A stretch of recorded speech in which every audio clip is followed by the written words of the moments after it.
Facebook. So just add it's number 63. So going live on that, and also reminds me when I do that to press the record button. So coming along now, get back into my page. Press the recording in progress. And start how we usually start, giving thanks to the Ludamari, the Most High, the creator of all things, the Divine One, creatures great and small, creator of the earth that we stand upon, the air that we breathe, the sunshine that gives us life, and the water that also gives us life. I give thanks for all that helps to sustain our lives that the Ludamari has provided for us.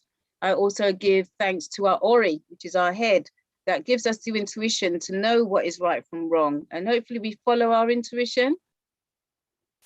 I also like to start off by calling on all of the good ancestors and who back in the day was taken away from the shores of our homes and dotted all around the world. I give thanks for their tenacity. I give thanks for their strength to keep on going, no matter what was thrown at them and what they had to live through and endure, everything that they endured, and seeing people and friends and families' lives being taken, and even friends and families taking their own lives because of not wanting to have to continue or go through any more of the endurance of the pain and the suffering as what the enslavers put them through. So I give thanks for the tenacity of our good ancestors, because not all of our ancestors were good. So rest assured that we were betrayed, and we have been betrayed and betrayed throughout the centuries going by. So I give thanks to the good ancestors that survived, had that willingness to carry on, keep on going, and for their strength. So to all our good ancestors back in the day, I say thank you and ashe. Ashe. Ashe.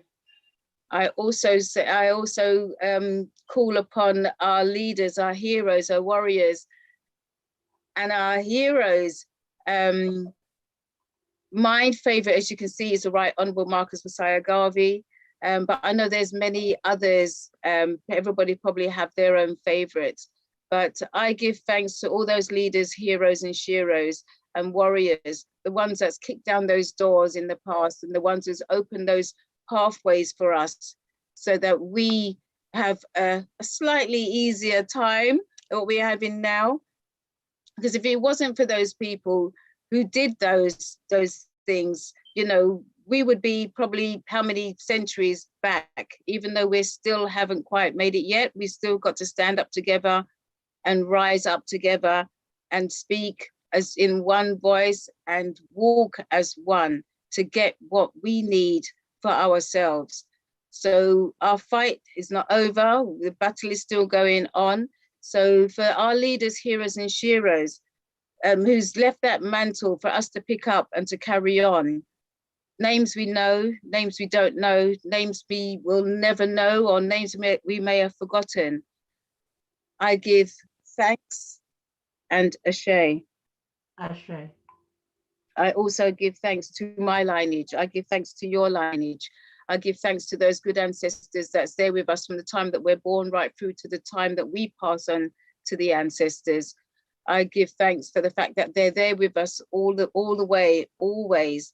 So even though we sometimes believe or think that we're alone, rest assured we are not alone. They are there with us, guiding us. But sometimes we don't always heed and take heed. So for our good ancestors, that's there, whose heads and shoulders who we all stand upon, that's there with us. Let us remember that they're also there for us to call on them and the times when we need them, as well as times that we don't need them, to say thank you, and also for help and guidance. And when we do ask them for help and guidance, let us also remember that we can also let their answers be as clear as water, and let our minds be open to receive those messages because it's going to come in signs as well as messages. It's going to come in somebody saying something to you that's going to resonate with you. So anything that's out of the ordinary that's come after you've actually asked your ancestors for anything, you know, they're just letting you know that they've heard you. So our good ancestors that's there with us from the time that we're born, whose heads and shoulders who we all stand upon, I say thank you and ashe. Ashe. And this is the time I take the opportunity to say thank you to my grandmother, Stephan Bailey, whom I know is with me and is there guiding me. So Stephan Bailey, I say thank you and ashe. Ashe. I also say thank you to my grandfather for helping me to know, getting me to know my family while he was alive, and all the other things that he's helped me with. So Hubert Stair, who we call Mr. Stair, I say thank you and ashe. Ashe. And I say thank you to my mother, Iona Pinnock, and my stepfather, Ivan Pinnock.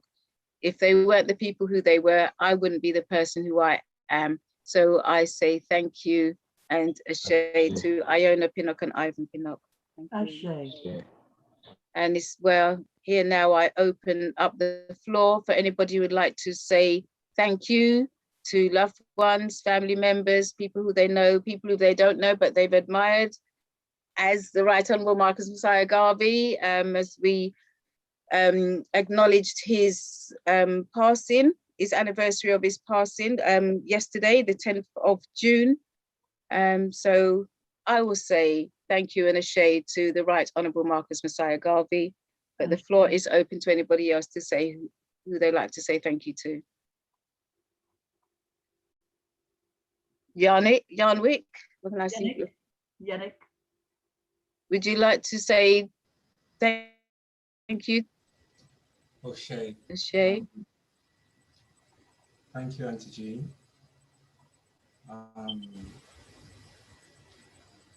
I wish to thank my great-grandmothers, all of them. They're here. Do you have any names? There's U in particular. There's Formala. Okay. That they walk with me, they speak with me, they are with me. And because of them, I'm able to have this conversation with you. And I asked them, Auntie Jean, to show me and reveal to me, for me, what you mean when you say, let it be as clear as water. Mm-hmm. And one of the things they share with me is that I'm in a foreign land, foreign in terms of it is not our soil, and with that I am far from the equator. With it being far from the equator, there's lots of interference insofar as the frequency and the messages that they have for me. And so when you share the power and the wisdom and the knowledge with us, it is to encourage all of us to participate in that thinking, because it allows their signal to be heard by more of us. And for that, they ask me to thank you. Ashe. Ashe. Ashe. Ashe. Anybody else? Thank you. Give thanks and appreciation to my father, Luther Palmer, his mother and father, Emmett Palmer and James Palmer, my mother's parents, Mary Brown and Thomas Brown. Ashe. Together with my other aunts and uncles who've passed on. Ashe. Thank you very much. Anybody else? I'd like to say thank you to my ancestors, the immediate ancestors, Yvette Monica Taylor, Eric Augustus Taylor, and also the more distant ancestors, the ancestors who were survivors, the ones that were warriors, Without them, Okay. I wouldn't be here. Ashay. Also, the ancestors that were present during the heyday, that period when we were at our highest. Ashay. Ashe. Ashay. Debbie Allen's saying that she's got her hand up, but I can't see it. Would you like to just unmute yourself, Debbie? Hi, good evening. Yeah, sorry, you're clapping, Debbie, but Yeah, sorry. But carry on. Yeah, thank you so much. I just want to give honor to my ancestors. I think probably like a lot of people born in the UK, we don't really, some of us don't know our background. I pay respects to Masiah Ru, who I'm told was my grandfather. I pay respects to my mum, Miss Joyce, Ashay. awesome, quiet lady. I won't give the colonizer's surname.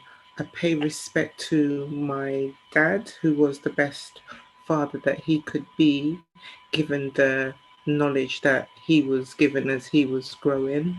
Many, didn't grow with their family and stuff like that. I also want to pay respects to my daughter, who I lost. There are many spirits and souls that we lose before the time that we want them to go. So I give thanks for the 33 years that she had. And Ashay. Her name? her name was Christina Tina. Christina Tina. Yeah. Ashay. Yeah. And on the marketing side of things, as we move into Windrush period, if we can just uplift the good ancestors from all shores. There are stories, people going through a journey that's not being reported in the media. And it was not only the Caribbean that was affected by the Windrush scandal, but also people from India, Pakistan, Kenya, South Africa, and other places. Actually, about maybe 57,000 people or more, because these numbers are never correct. So if we could just pay homage to all of those people as well. Thank you. Ashay. Ashay. Ashay. Ooh. Anybody else?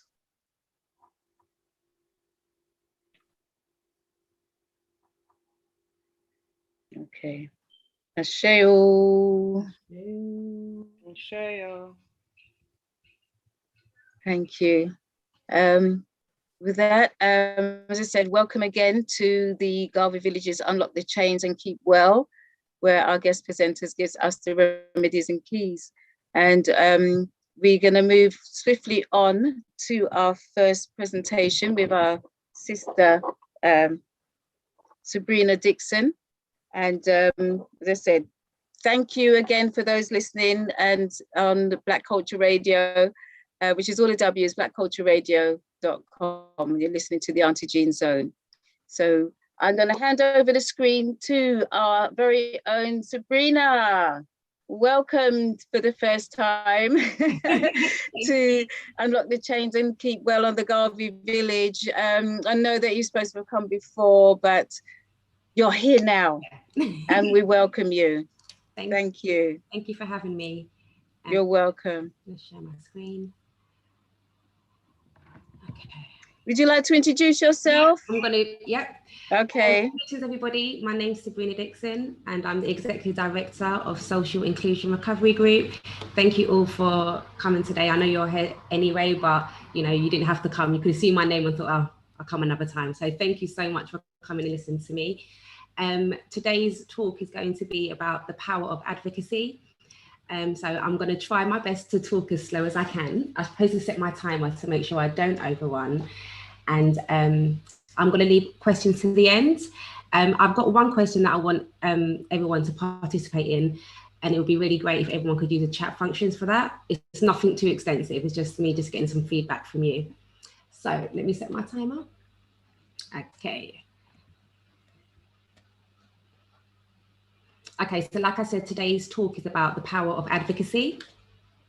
So before I start on what I do and what my company does, I just wanted to give you a backstory onto who I am. And this is something that's quite new to me, being open and sharing my story and my journey. It's not something that I feel comfortable at times, but it's something that is real and it's happened, and other people have gone through similar situations. And I believe that there's power in sharing our stories. So that being said, in 2014, I lost my brother. He was murdered. And I lost a child and I lost my granddad, all within 6 months of itself. And as a family, you know, when someone passes away, you've got everyone comes together, everyone helps, and there's always food, there's always prayers, there's always something happening.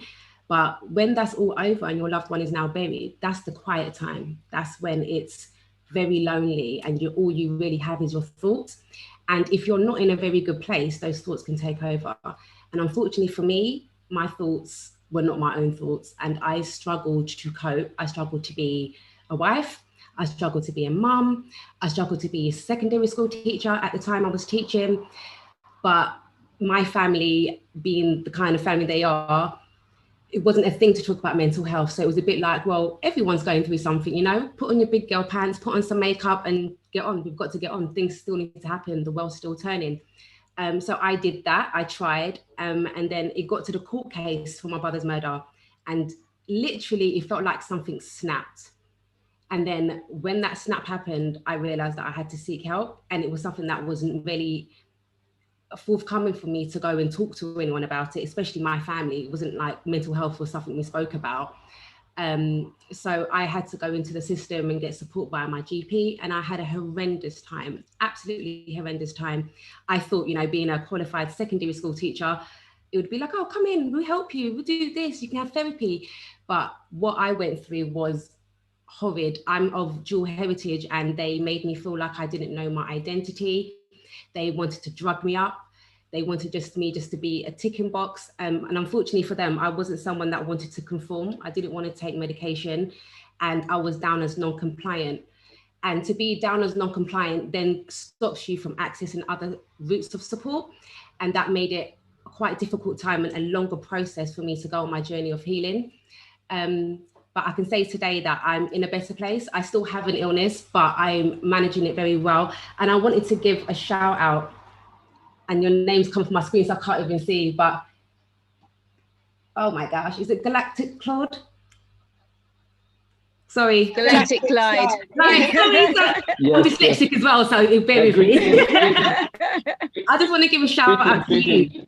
Greetings, because I've spoke to you maybe a couple months ago, even though I haven't followed through yet, but the insight you've given me has just shown me that I wish I met you earlier, I really do, but I'm so grateful for what you've given me and the knowledge, and I'm so excited to take my journey further with what you've given me. So I just want to say thank you to you.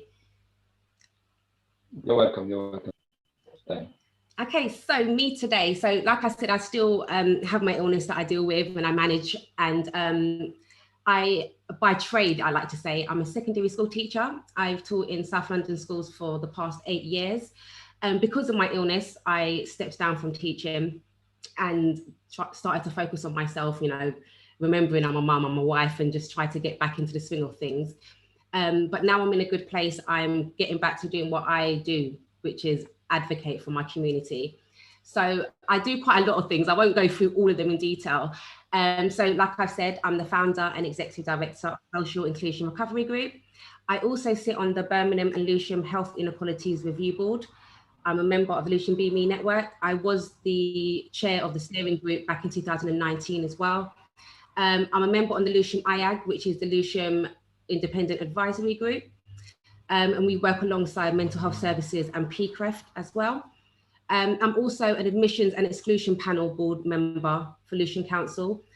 Gosh, it sounds like a long list, sorry. I'm also sit on the board of Lewisham's All Age Mental Health Leadership Alliance, and that Leadership Alliance board is with like the top dogs of the NHS.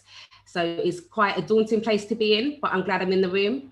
And I'm in the room with Hilna from Mabadaliko, and it's just nice to know that we're in that room, we're a voice for our community, and we're not yes people, we're here to make change and we're here to speak for our people. So I'm really happy to be in that type of space.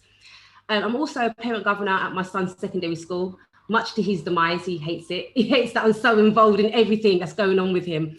But I really do love being in that role as well, because again, I'm not a yes person. So if I have something to say, I'm going to say it. I'm not going to speak how they want me to speak. I'm going to speak very frankly and openly about issues that concern our children in the school. And of recent, I qualified as a mental health first aider instructor as well. And I'm in the process of creating a program for the Black community of Lewisham so that I can offer free mental health training within the different districts of Lewisham as well. So I was have a drink quickly, sorry. So just about our company. So Social Inclusion Recovery Group is a Black, African and Caribbean heritage focused mental health and education advocacy service based in the borough of Lewisham. I will go into detail a bit more about those three elements and explore in depth exactly what that means. And obviously because of what I've gone through with my mental health, I realized that if I had someone that could speak for me and help, maybe I would have accessed the right support, and not necessarily the support via the NHS. Maybe it could have been holistic, but just some support at the time. And my background being education as well, that is prevalent that, you know, our young people need the support in the educational system. Right, so sadly my other directors couldn't be here, and I'm almost certain Richard would be so upset that his face is so big on the screen. But so I just wanted to talk about them quickly because they are amazing people and they've helped with the journey of Surge. Surge is my baby, and it takes a whole community to make things happen.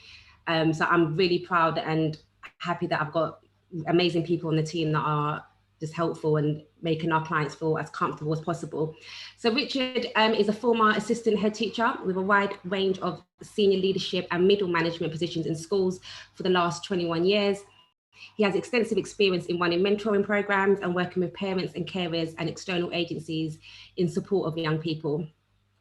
Then we have Selena Sharp. She's a retired executive head teacher, now working as an education consultant. She has worked in the education field for approximately 30 years. She's an Ofsted inspector with extensive experience in leading and raising standards in schools, which is vital to our ability to deliver the support and guide our clients.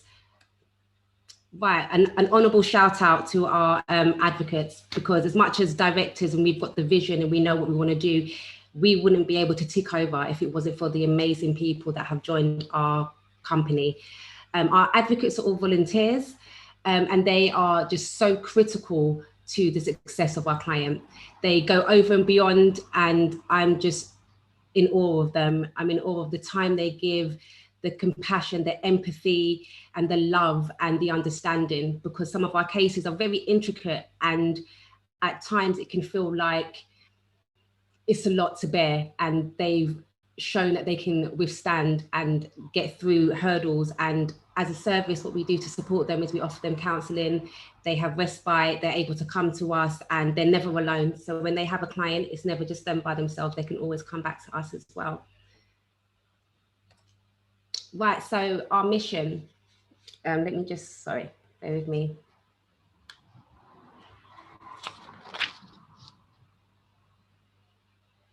Okay, so with our combined expertise, because I spoke about myself being a secondary school teacher and then Richard and Selena being more of senior leadership level at schools. So our aim is to stand in the gap in the provision of social inequality and social injustice in mental health and education. We are here to provide quality advocacy, advice, upskilling, and domiciliary care to ensure our service users' voices are heard and their outcomes are met. Now, domiciliary care, I didn't have in my previous slides. So this is something that we was going to launch last year, but then COVID made it impossible to do. So we're now reintegrating it back into our mission, but I'll go into that in more depth later on. So I'm using two laptops as well because I can't quite see my screen properly because of the faces at the bottom.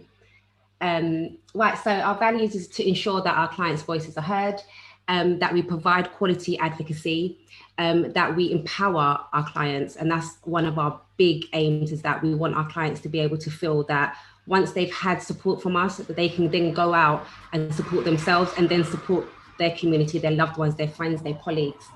And also our values is that we share responsibility.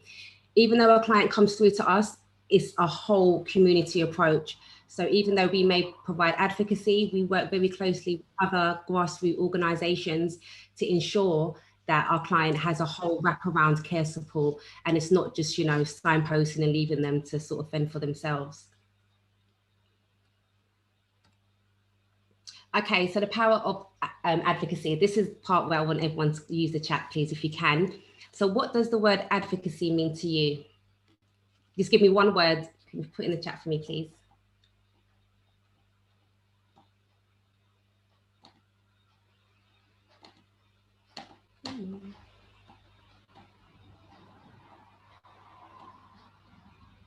And you know what? It's not even helpful. I can't even see the chat. You want me to read it out? Oh, please, that would be great. Thank you. I was going to say that. I had my laptop. My laptop's just completely just off Zoom. Okay. Right. So support, being a voice for the unheard. That's what I've seen. That's what I've seen. There's two responses. So okay, I'll put it up. Well, thank you. Oh, excellent. And also, hold on a minute. Speak up on behalf of someone. I know you asked for one word, but okay. No, that's lovely. I love it. There's more coming in. To work on the behalf of others.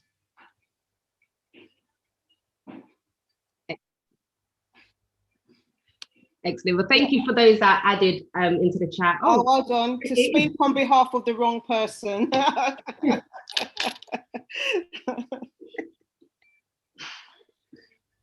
Excellent. Thank you so much for that feedback. The reason I asked that question is because I've met many people that don't actually know what advocacy means, and they sort of know advocacy in the realms of the courts and how the legal term is. So I just wanted to make sure that everyone understood, and you do, so that's great. I'm going to share with you, we asked this question to our clients and they sent us some words that sit right with them. So one of their, if it comes in, sorry, I hate when it's all techie like that, so I do apologize.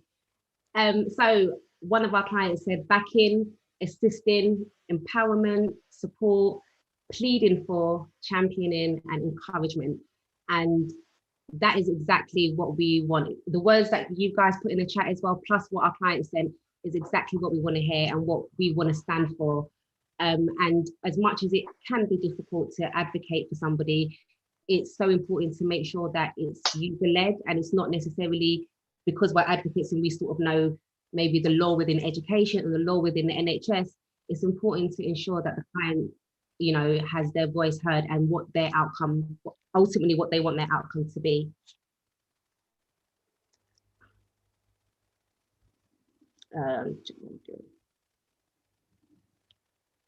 Okay, so you've heard about me, you've heard a little bit about the company and what we do. I will go into more depth soon, but I wanted to talk about what the data and everything else has behind mental health and education. Because it's easy for me to say as a service user that this is what it is and this is how I feel, or it's easy for us as teachers to say, well, this is what we see when we're teaching. But there's loads of data out there, and I didn't want to flood you with so much data, and I'm sure a lot of you would know what the current issues are within our mental health service, with the health service anyway, and with the educational service as well. So I'm just gonna read out this quote.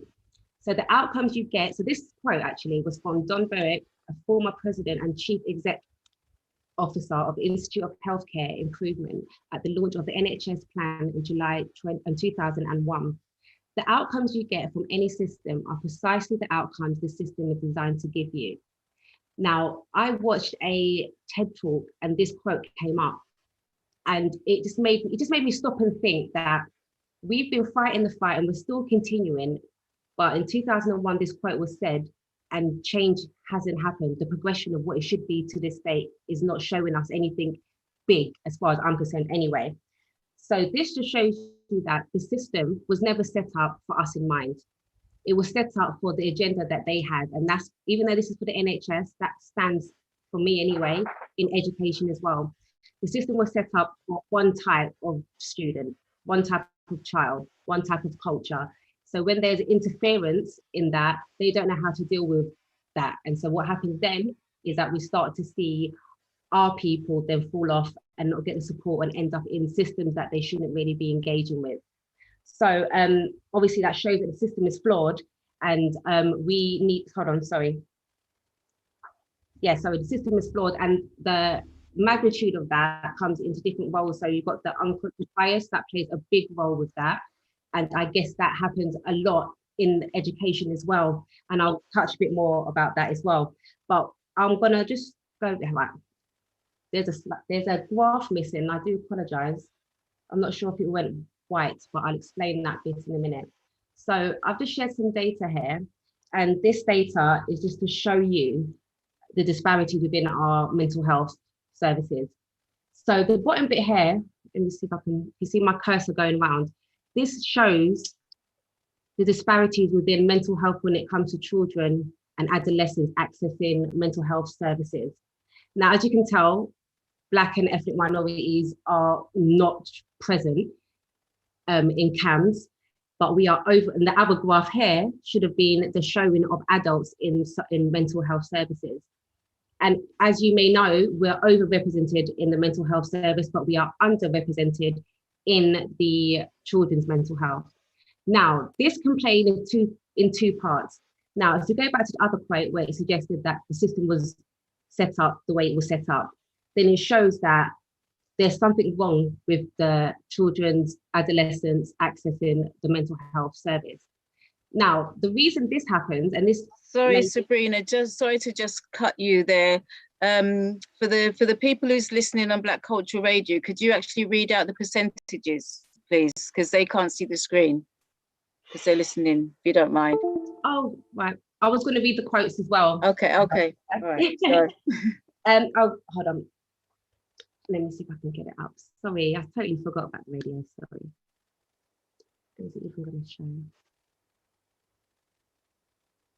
Right, so the disparities with the children and young people, 4% Black, 4% Asian, 4% mixed, and 2% other are accessing CAM services. And I can't even add right now, but the rest is white people that are able to access the service and are accessing the service. Now, when you look deeper into that, you realize that the people that are accessing CAMs are young white children and young white girls, actually. And the big part of how they're accessing it is because of self-harm. And self-harm seems to be a very big thing within young white girls. But that's not necessarily a big thing in the Black community. So then what then happens is that all the signs that the children are showing for them to access mental health services, the schools are using it as behavior issues. And then the students are then penalized for their behaviors. But again, I will go a bit more deeper in a minute with that. So I'll read out, I do apologize because I totally forgot what on the radio. So I'll read out the publication at the top. So Race Inequality Foundation, 2019, Racial Disparities in Mental Health, Literature and Evidence Review. Black people are 40% more likely than white people to access mental health services via the criminal justice system. Clearinghouse for Postgraduate Courses in Clinical Psychology, Equal Opportunities Data in 2018, 80.9% of successful applicants for clinical doctorates in psychology were white. This was the doctorate required to become a clinical psychologist. Now, unfortunately, the other graph is not showing for the access into adult mental health. But again, I'll just reiterate that we are overrepresented when it comes to adult mental health.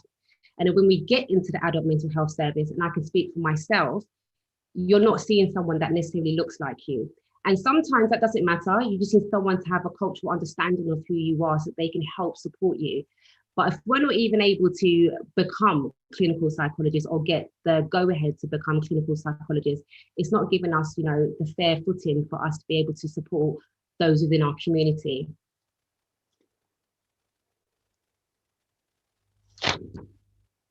Okay, so other factors do play a massive part into why we do not access the service as well, obviously because of the institutionalized racism and everything that's happening within the services that are supposed to be there to help us. we have a cultural stigma. And if you go back to what I was saying about my story, when I was struggling, unfortunately, my family just didn't understand mental health in that form. They just, you know, you're feeling low for now, okay. In a couple of days, you feel okay. And me accessing services could be seen as weak, could be seen as, oh, they're not going to help you, don't listen to them, do this, or just fix up, you know, you get out of it sooner or later. And then the early interventions, when we're supposed to get the right help for our young people, like I said in the previous slide, we're not getting it. And what then happens is that they will present, or they'll start to medicate themselves, or they'll start to find other ways just to deal with their trauma. And then that then goes against them, and they could get into serious trouble with the criminal justice system and within their relationships. And, you know, we can see from the data that it's not really that great for our young people, especially our young Black men. And racism and discrimination obviously play a massive factor. And that also goes with, you know, when you're a young person that's presenting with mental health, not trusting in the service. I supported Masiah with their mental health insight work, which was funded by the CCG. And my target audience was 18 to 25. And we have a lot of that target audience in our data. And they didn't want to engage, because as far as they were concerned, even though it's our service and Masiah, it's the NHS that are funding it. And as far as they're concerned, we don't want nothing to do with them. We don't want to engage. We don't want them to have our numbers, our address or anything. So that made it very hard for us to extract information, but they had a fair point. And, you know, if they haven't got the trust, then it's for the NHS to create that trust within them. And, you know, we can only try and help them, but ultimately it's their decision. And I know for myself, at that age, I definitely would have been exactly the same. I don't want to talk to no authority about anything to do with me and my family. And then obviously a big thing is the social economic and the big part that plays on our community. And obviously COVID has shown and highlighted the disparities of that.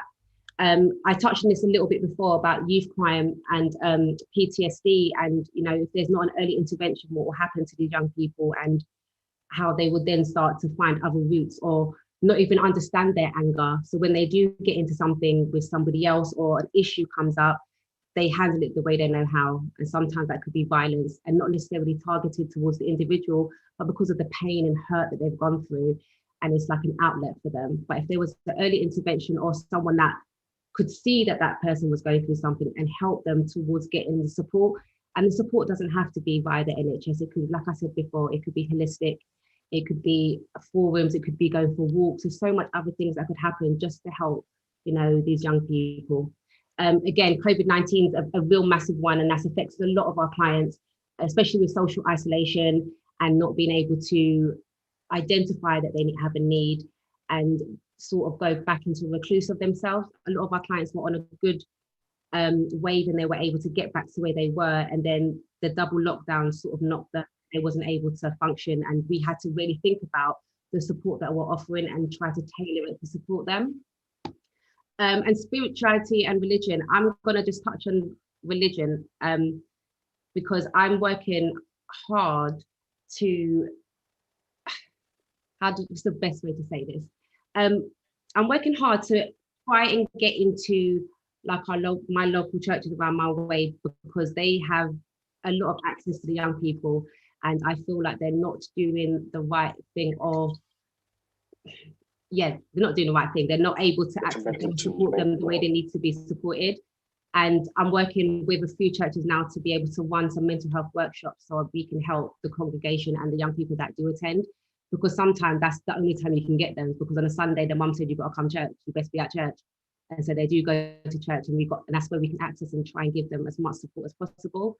But then also on another level, it's about creating that understanding within the churches and the mosque and everything, so that they understand that mental health is not a bad thing. It doesn't mean you're less than, it doesn't mean you can't function. It's just another element. And I've said this before, and if you've heard me speak before, you would have heard me say this analogy. When you need glasses, what do? You go to opticians. You don't just keep trying to squint and whatever. You know after a while, I need to go and get my glasses. So your mental health should be exactly the same thing. And we all have mental health, and we all got to ensure that we're okay. And whatever way we need to do that, that's the way we need to work with, and not to ignore it, the signs from ourselves and our loved ones around us as well. And obviously a big thing is about the men accessing services. A lot of men I'm going to speak for my father's generation. They don't access services at all. They don't, even my dad, like he could hurt his shoulder and you can tell he can't quite lift it up and he's sort of just doing this. He won't go to the doctor. He'll put something on it, rub it, and he'll leave it. And I'm like, Dad, I think it's dislocated. And he'll be like, no, it's fine. And it's the trust and not wanting to engage with the service. And again, I definitely understand it. But if you have an advocate that understands what you're feeling and can fight your corner and speak for you, then I feel like you're able to still get the help and care that you deserve. Right, so this is the education part now. So I spoke again about, you know, our children not accessing CAMS, so children and adolescents mental health, and then they're labelled and then they end up, you know, ending up in PRUs, fixed terms exclusions, and sitting on the Lucian admissions and exclusions appeal panel. Some of our cases are very sad, very, very sad, because for the parent to get to the stage where they're seeing me, they are appealing against it. And the fact that a parent can see a loophole that, you know, my child shouldn't have been excluded, and me as a panel member, and I'm reading through the paperwork and I can see, actually, no, your child shouldn't have been. It shows that the school knows that as well, because they are trained the same way I am. So they know that this child shouldn't have been excluded, but they will try any means necessary to get rid of the child. And at times they will blame it on the fact that, you know, we've exhausted all options. We've tried everything possible to support this child. We can't help that child anymore. So, you know, Abbey Manor must be the best place, approved within our borough of Lucian. And if anyone knows Abbey Manor, you know, it's not always the best way for young people to go to. You could have a child that, you know, is showing persistent disruptive behaviour, but that persistent disruptive behaviour, there's something behind that. That child's telling you something. You need to understand what the child's telling you. But by sending them to approve with other children that are from different walks of life to them, they now have to man up or woman up to be okay in that place. Some kids actually are okay in the proof, but some children, that's when you see a turn. And we've had many parents that access us via Abbey Manor, and they've had such a difficult time. They've got a child that they're now looking at and they don't even know who their child is anymore. And they feel like there's a hold on their child and they're not able to bring their child back and have that child, that loving child that was always around them. Their child ends up missing, or they're just ends up in the criminal justice system, and all signs that the parent, you know, may not have seen before and wasn't sure that their child was even going to engage with. But I'll read out the quote at the top. So this is a publication again. The experience of Black Caribbean pupils in school exclusions in England. The educational review, Black Caribbean boys are 4 times more likely to be permanently excluded and 2 times more likely to receive fixed term exclusion than combined school population. Now that upsets me because I feel like no one cares. And when we first started our company, we started, and I hate this term, but I'm going to say it just for the purpose, we started as BAME. And then when I started doing my research and getting my data together, I said, no, we have to call a spade a spade. And it's not, when it comes to school setting, it's not necessarily Black African students, it's Black Caribbean boys and mixed boys that are, the system's failing them, and it's not fair. And that's why we took on the element of the educational advocacy, because we know the system. We know the system from class teacher to senior leadership to the council level. So if we want to speak for that parent, we are fully able to do that. And when it comes to this term, and I've got it on the slide, persistent disruptive behaviour, that's all relative. As a class teacher, I could have a class and my student acts up, and all I've got to say to him is, you know what, go and sit down, I'll talk to you after lesson. Where another teacher might say, oh, get out of my classroom, I'm not dealing with this. But then they can't handle them, and then they give them behaviour points. And these behaviour points just tally up until the child is now at a grid where the school have to do something about it. So when you get to maybe 50 behaviour points, that means the school's got to give you a day exclusion. When you get to 100, you've got to be sent to an alternative provision for that time. And it's not fair because teachers will label you according to what they think. And again, unconscious bias comes into it. I had a lot of students that when you're talking to them, they may not look at you and they're looking down. Some teachers may see that as disrespect, where the student's like, I'm getting in trouble, I'm not trying to give you eye contact, I don't want to feel like I'm being disrespectful to you. Now, if they don't understand our culture and how our children are raised, it's very easy for them to label them with the way they think is rude and they think is disruptive behaviour. And again, it's about listening to that child. If the child is persistently disruptive, there is something going on. They are children at the end of the day, and they are always trying to show us something. They may not even be able to articulate themselves. So as adults in the room, we're supposed to understand and show that nurturing side and that love inside to help them get through the education system. But, you know, as data shows, that's not necessarily happening with our young people. And when we spoke to some of our young people that we are supporting, they felt that they had no voice. They felt that they were made to feel like with whatever a teacher says or whatever a school says, that's it.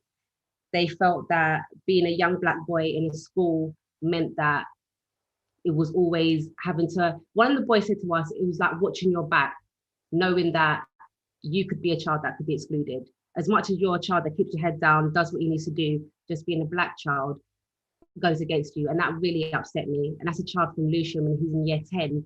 And to feel like that's his ideology and that's how he thinks and that's how he feels, he's not the only child that feels like that. And there's a failure in our system. And again, this is why it's important to be on panels, to be in the rooms, to attend PTAs, to be a parent governor, so that you can be present. And if you're not present as a parent, that's when the school will really take the mick with your child, because they'll see it as, oh, you know, parents don't go to parents' evening.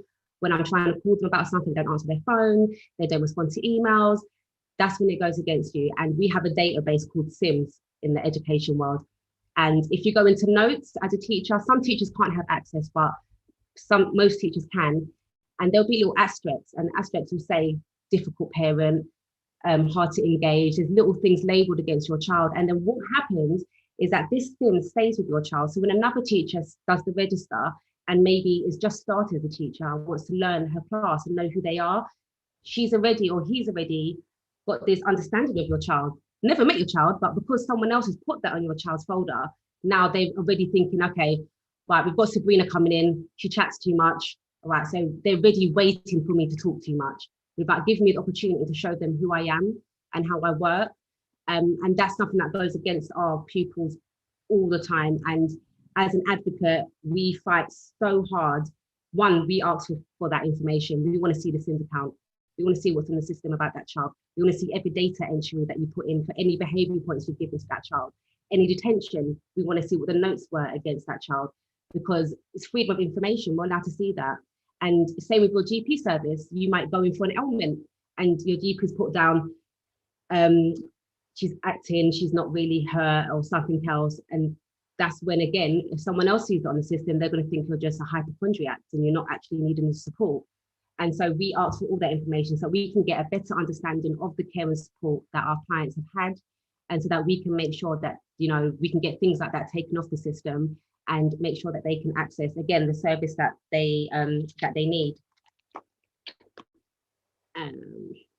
Right, so I've got a little Venn diagram. You know, this diagram could go on forever. I could add more rings to it, but, you know, there's a correlation between the education system, the mental health and social services, and the criminal justice system within our children and within us as adults.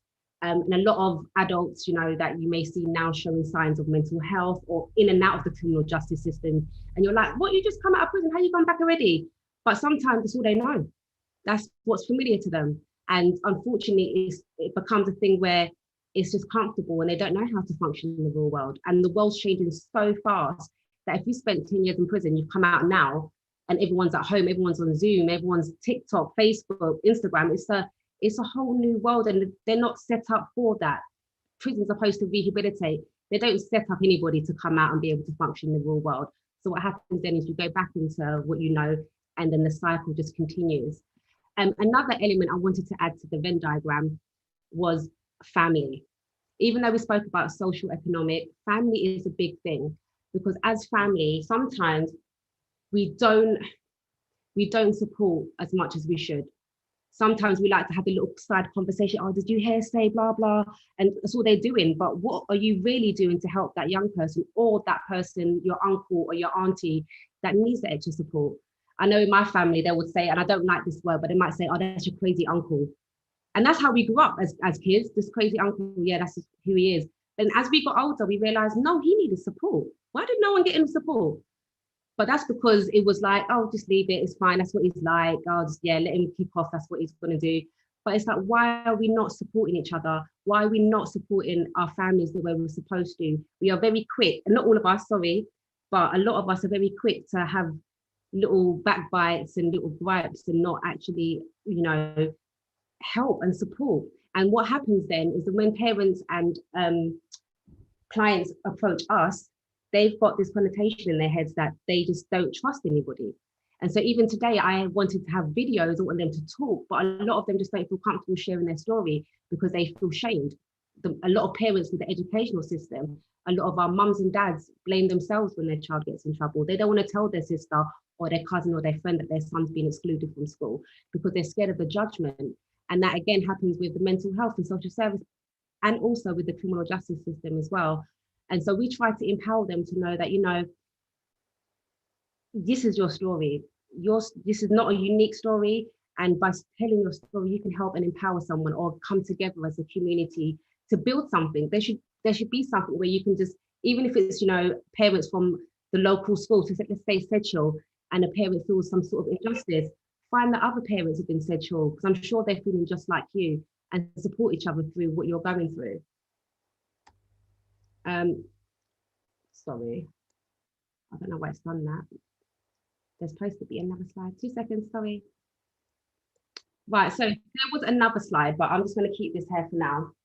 So one of our other slides was showing you how we work. So we follow the advocacy charter, and the advocacy charter sets out a set of lines and rules that we should follow.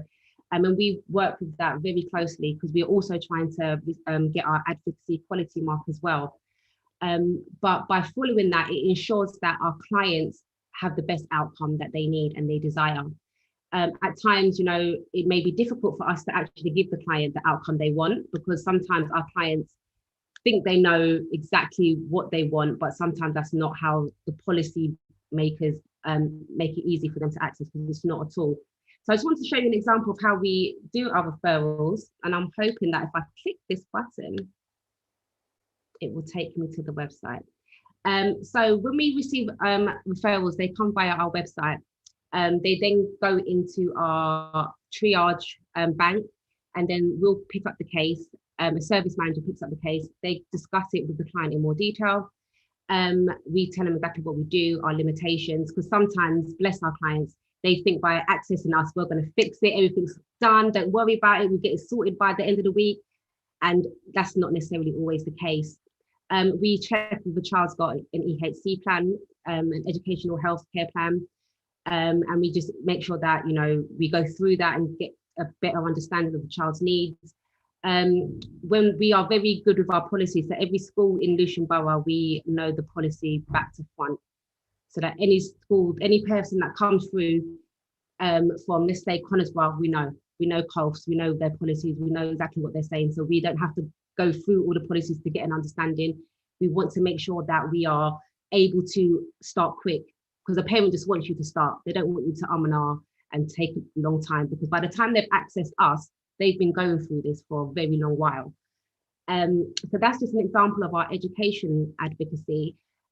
So within the time of us talking as a team, in extracting more information from a parent, we then allocate to an advocate. Our advocates are chosen by their times, the time they can offer, their skill base, and we try to match the parent with the advocate as much as possible. And that goes for the mental health side as well. But our mental health side is a bit more intricate, and I'm going to explain that in a minute. So yeah, the case then will be sent over to an advocate. They will be supported through the whole system. They will never be left alone. And then the advocate will be assigned and start the support with the parent. And my thing is not showing, so I'm going to see if I can, sorry, bear with me, if I can even do it. That's annoying.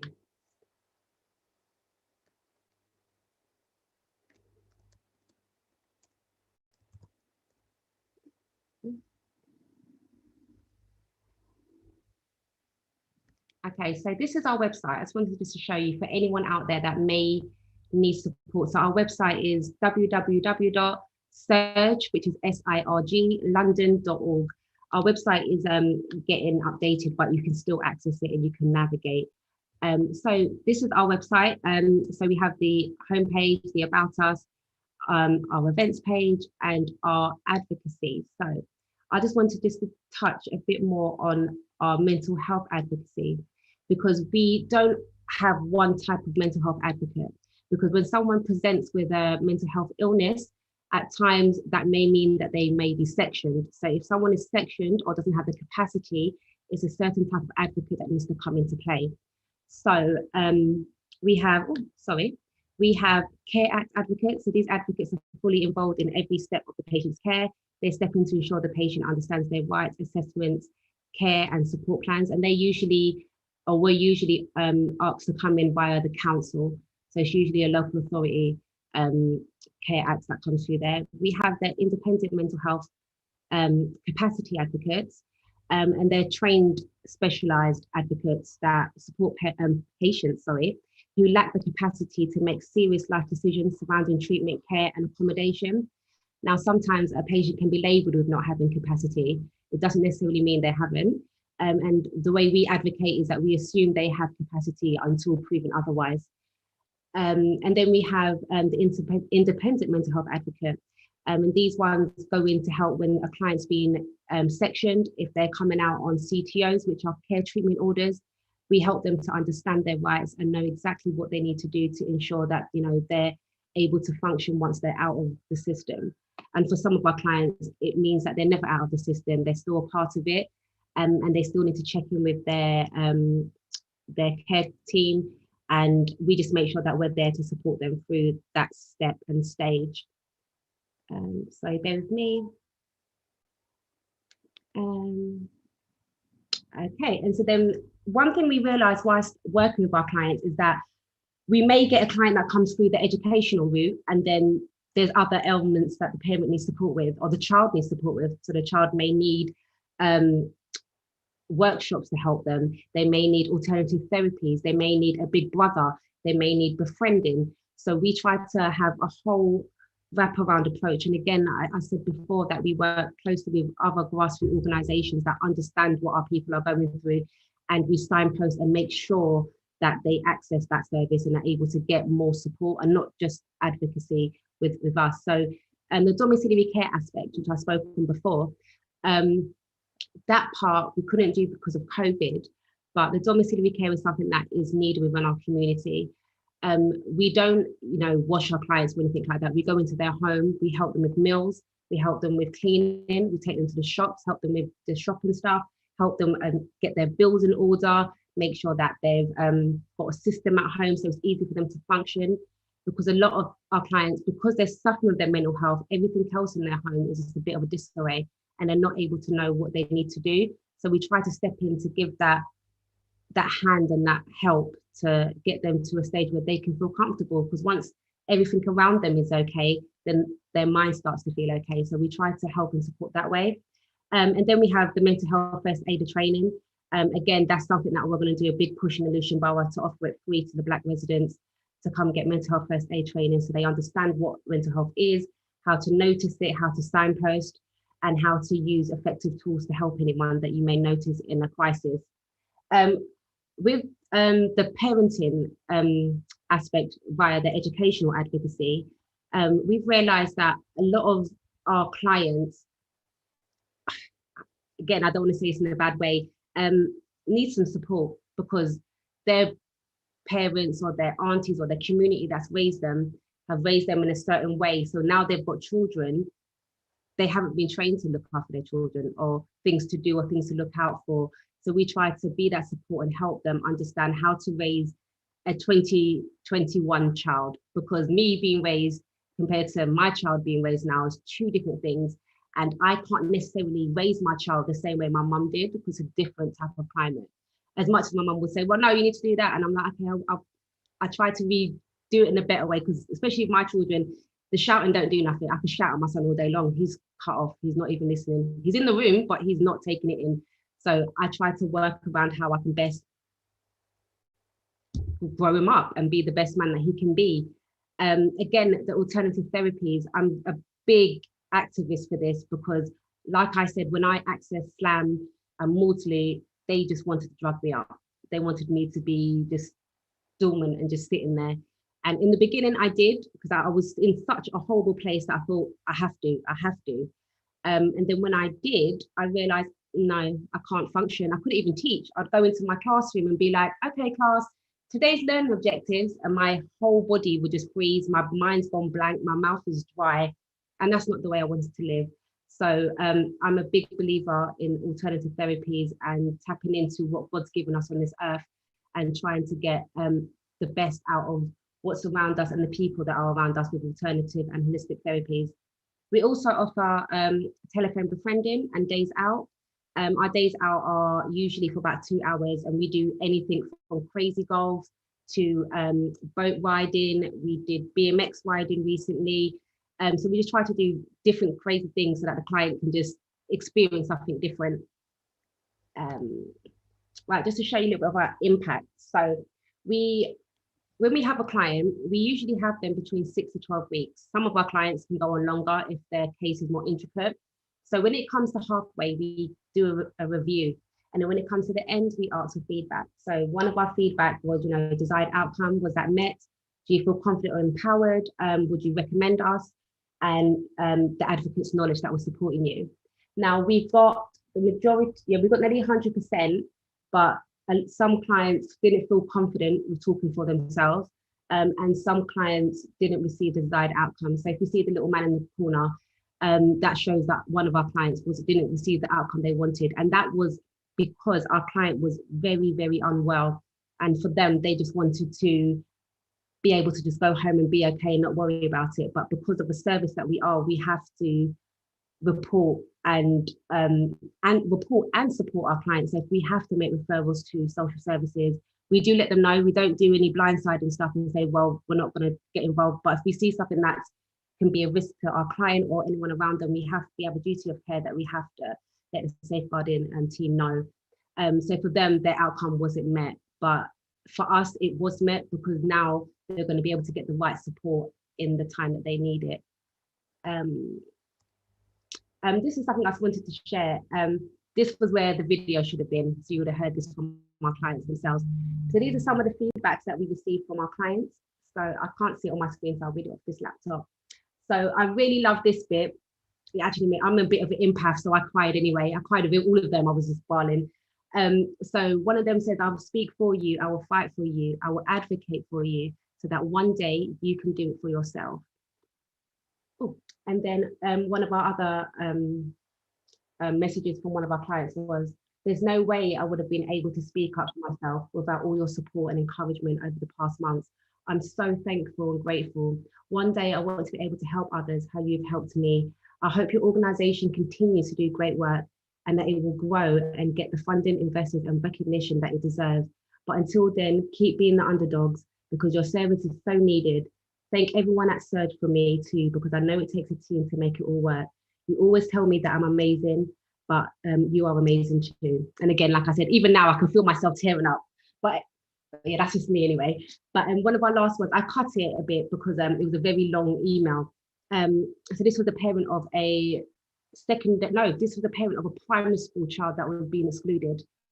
And we stepped in and supported her. The child was in year 2, by the way. I'll let you guys know that. And it's a school within the Lucian Borough.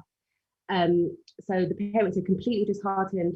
And if I'm honest, with the overwhelming surmounting pressure of COVID-19 plus mental health issues, it felt, bring it closer.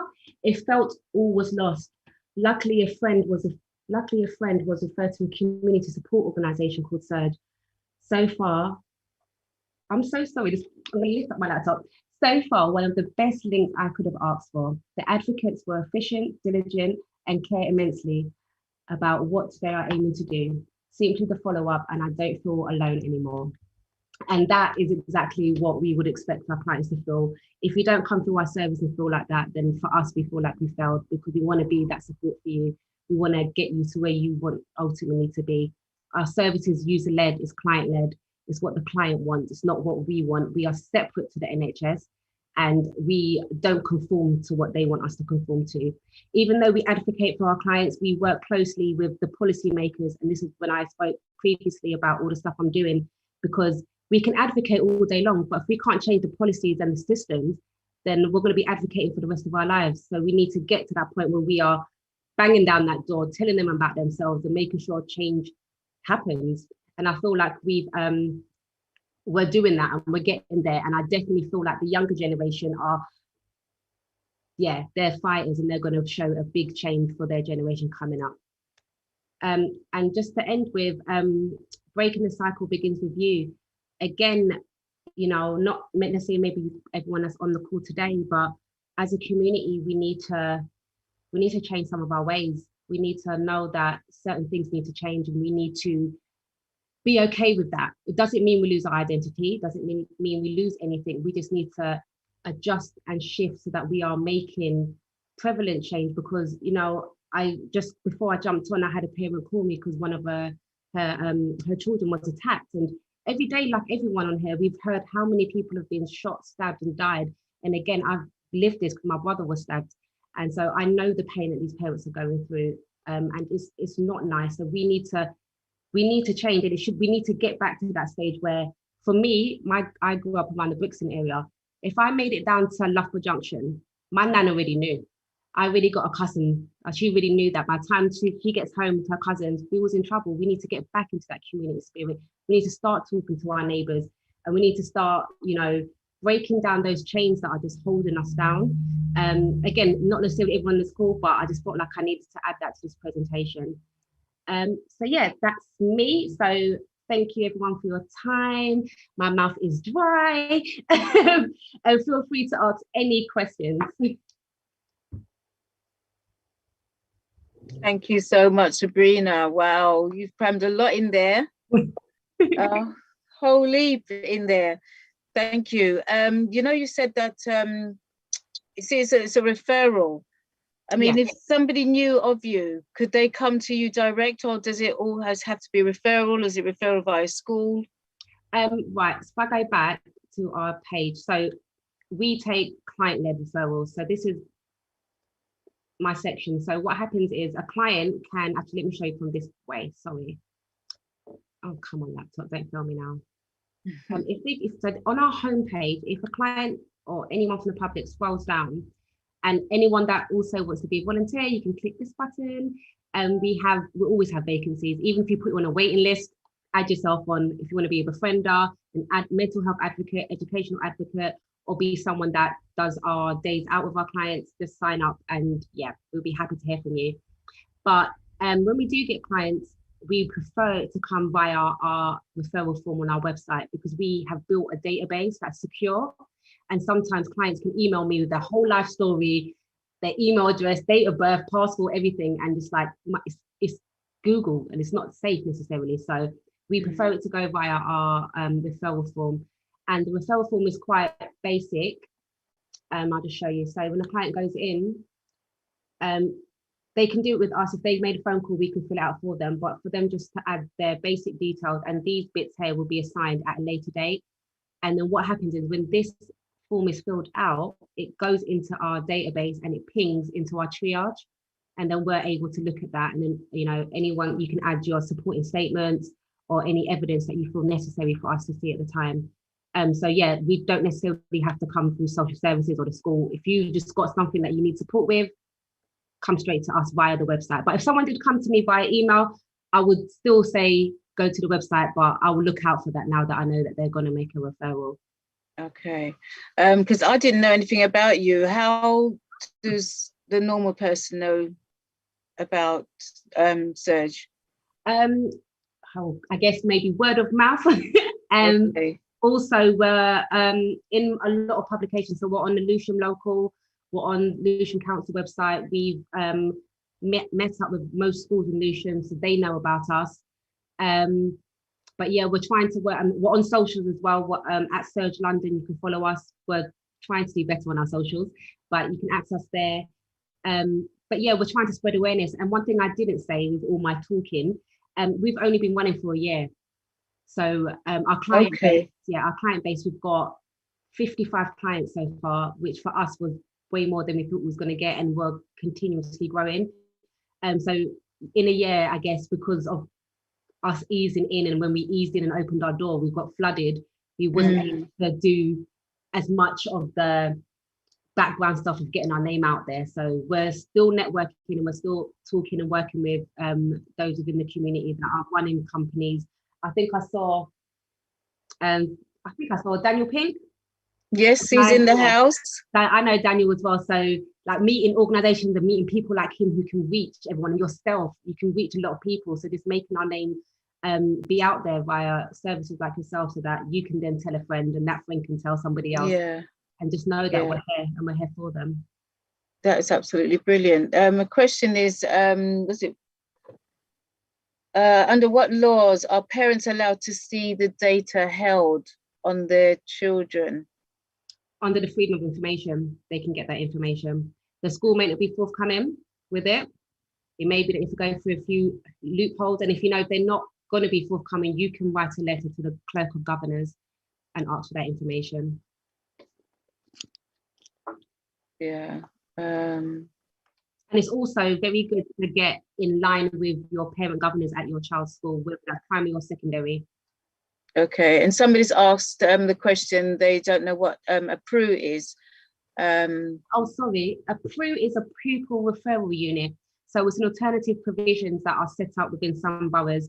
Some boroughs are more inclusive. So when a child gets excluded from their mainstream school, they're excluded on site, and the school has an alternative room or alternative building just for students that are being excluded.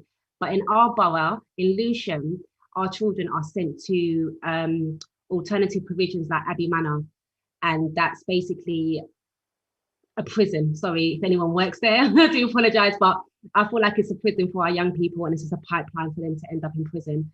And I don't think it's a great place. A lot of our students are very bright, and because they've been excluded, they end up at Abbey Manor or other PRUs, and they are only offered like 5 GCSEs to do. And you know, they've child that could have left with 10 GCSEs and been able to move on to what they need to do in college, but now they've got a setback. So even if they're bright, they're not allowed to have more than 5. Well, no, because it's what the school can handle. They can't do that. But a parent can always homeschool their child. That is always an option, to homeschool your child. And it may feel difficult, but there are loads of parents that are doing that within the borough, and you can link up together. And a lot of the time, especially one of our clients, she's Bromley based, but she found this group of parents, and within them they're ex-teachers, so they help. So one would do maths, one would do English, one would do science, and they just rotate it and they help each other that way. So if you felt like you wanted your child to do more than 5, and obviously you would, you can always, you know, make an application for your child to do another GCSE, but obviously you're going to have to pay for that. And what would happen is your child can sit that exam in a centre. It may be a centre like another school, or it may be an adult learning centre like the one in Brockley. But yeah, because obviously they're funding and everything that happens in Improve, they can't do every subject. Okay. Has anybody else got any questions? Has anybody got any questions? Quite a few questions in the chat, Auntie Jean. Yeah. I think following on from the freedom of info request, Debbie's asked, does this apply to all schools, including academies? I'm glad you brought that up. Thank you, Debbie. Academies. And I wanted to have a whole slide on academies because I have problems with academies. And I feel like a lot of parents see these beautiful uniforms and think, oh my gosh, I've got to send my child there. But if you look at academies and look how they started, like for instance, St. Joseph's Academy that used to be in Lewisham is now St. Matthew's Academy. A lot of these schools are schools that were failing. And instead of them putting in the right measures to help these schools, they get a business like an academy to come in, change it all up. And then what happens is the academy have their own ethos, and it's separate to the local authority. They still have obviously their policies they have to follow, but they have their own guidelines in certain things. So if they feel fit that your child is not meeting the expectations of their school, they can remove your child. And, you know, I can't name the school, but we've got a school at the moment that we are hopefully not going to end up in court with, but I think we're going to end up down that route because we're that much of a fighter for our client. Because we looked at their paperwork and their books, and they had a new member of the leadership team, and they came in and literally wiped most of the special educational needs children off their books, because their excuse for that was that they exhausted all options with them. And so we're right now fighting for them, and even some of those kids that are being excluded or being sent to other schools where they're not even our clients. But because we know that, we're going to do what we have to do, because not all these kids that have SEN have got an EHC plan. So the EHC plan is the educational care plan. And if you don't have that, that sort of certifies you and protects your child if your child has got a special need. But if a child has a special need and hasn't got a statement, it's a lot easier for a school to exclude your child. But with that plan in place, it sort of safeguards your child, and they can't get rid of your child that easily. But academies, they do their own thing. They make up, as I'm going to be very careful what I say because it's been recorded and it's on it's on Facebook, it's on the radio, and on YouTube. It's going to be on YouTube as well. So yeah, you're everywhere. Yeah, but yes, academies, I mean, tread very carefully. I mean, even myself, I still have close friends that are still teaching, and a few of them ended up in academies and they're having a horrendous time, an absolutely horrendous time. I mean, the pay's better in an academy, but are you valued as a teacher? Are you able to actually make change? Or are you just going to work trying to teach your class and then trying to go home and try to mark and start your day again? So yeah, it's a horrible spiral of academies. And again, you've got to understand that academies are a business. It's all about numbers. And there's also another question. Do you have a set catchment area, or is your or are you a national organisation? Right, would love to say, I'm going to speak it. We're a national organisation, but at the moment we're only in like the South London area. So we support clients from Lewisham, Southwark, Lambeth, Greenwich, Bromley, Croydon. We've actually had a new client that's come from Wandsworth. So yeah, we're at the moment just trying, because we're still growing. When we get to that capacity, we would love to be able to call up our brothers and sisters in Birmingham and say, listen, this is what we're doing. Take our format and can you start running it up there? So we'd love it to be that it's just open for everyone to be able to access throughout the whole country. That's definitely one of our dreams and our goals. Yeah, no, you're doing fantastic work, Sabrina, as I always say. Right, so there's another one here. We see similar in Greenwich. Do you have any information or general comments about mental health of homeschool children? You know what? With our clients, we're learning. Every new client we get, we learn something new. So one of our clients, their child is homeschooled and they're suffering with their mental health. And unfortunately, because you get the guidance from the local authority, so they step in just to check your child's actually doing some work, there's not necessarily a well-being element to that.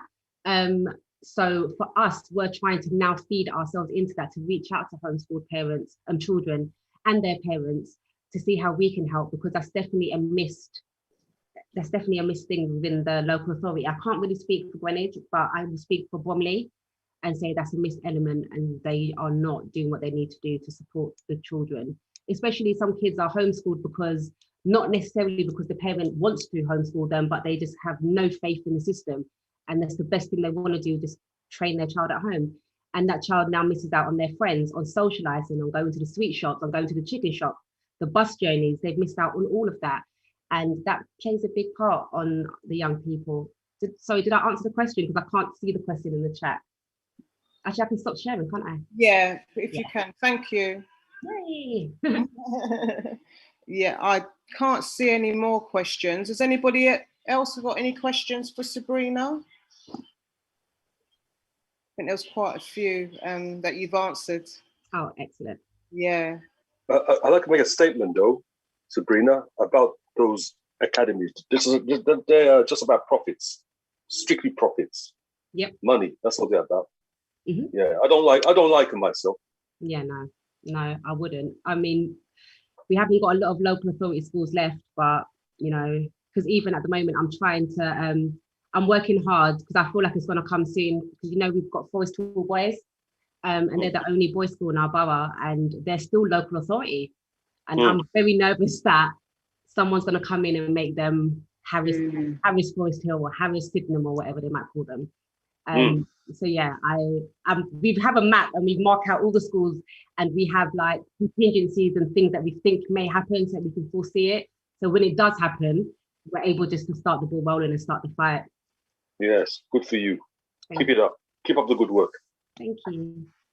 I think Forrestal, I think they had there was a major campaign actually around that was going to go into academy about 3 or 4 years ago, if I'm correct. Yeah, because Forrestal was in debt solution borough. That's right. Yeah. Yeah. So yes, no, you're right to be cautious about that one and keeping an eye on it. You know, Yeah. and that was one of our councillors, Paul Maslin. Oh. Yes, yeah. Yes, Paul Maslin. Yeah, he was the culprit behind that move, and so yeah, please do keep an eye on it because he's still a councillor. All right. Okay. Yeah. Okay. From what I know of Forrestal, they are making payments towards that debt, so as long as they don't get any defaults, they should be okay. Yeah. Okay. Yeah. All right. Is there any more questions from anybody from our audience? Apart from, yes, sorry, go ahead. Oh, Patricia. Yes. Patricia. Sabrina, the role of physical health in connection with mental health, are you connecting the dots with that as well? Because we know sometimes the issue of mental health stems from the drain of the body or physical issues that people may have, with a nutrition imbalance and things of that nature. Are you covering that as well? We personally don't, but we work with other organisations that do. So there's Amenity Care that are coming up, and they have an aspect of nutrition. So we signpost to them and make sure that our client gets the holistic and every all-round approach to their health. Because again, obviously there is a big link between the physical and mental, and that's where we offer the support within a domiciliary care. So with our domiciliary care element as well, we also understand and see the link with hoarding and the impact on hoarding with a lot of people from our community. So because we don't offer it, we have organisations around us that we can signpost to. Okay. But I was thinking to bring it in because when I was teaching, I was a design and technology teacher. My specialist subjects were food and nutrition and resistant materials. So I was thinking about merging the two, but I think I have the way my brain works. I would love to do everything and save the world in every way, but I know my limits. So yeah. Don't worry. You soon have the Garvey there, because we will solely deal with people of African heritage. I know that you're dealing with amenity care, but they deal with the BAME. So, but yeah, we'll be definitely focusing on people of African heritage. I just wanted to put that in there because, as you know, and thank you for filling our Google form as well. I know they're going to be working with us. So yeah, sorry, Sister Patricia, you go next. Yeah, thank you, Sabrina. It was great to listen to you. Saddened as well, as I am, by the information about what's going on in schools. You know, I mean, I worked in the London Education Authority, and I did a variety of jobs, one of them being a clerk to the governors. And, the issue was about parental involvement in the education of their children as maybe as parent governors, people to get involved, because that is one of the ways that, parents can actually support their children more. But I also take on board the point that the comments, the outcome you get from any system are precisely the outcome the system is designed to give you, and it's so true. And again, the need for us as parents, grandparents, etc., to get involved. Anyway, my question is, do you, through SIRG, provide any training for volunteers? And if so, what are the different aspects of training that you offer? Okay, so yes, we do offer training. Our training is a full-rounded approach. So with the educational system, it's slightly different. So that training is understanding the school system, understanding the structure of the school system, safeguarding. They also get mental health training so they can see signs in parents and the children that they may need to flag up with other services or get them additional support. They also get trained with the policies. They get a pack that has all the jargon, because a lot of our volunteers just want to help, but they're not necessarily in the system. And what schools like to do is come in with their little acronyms and say things that maybe the advocates don't understand. So they get training to understand that as well.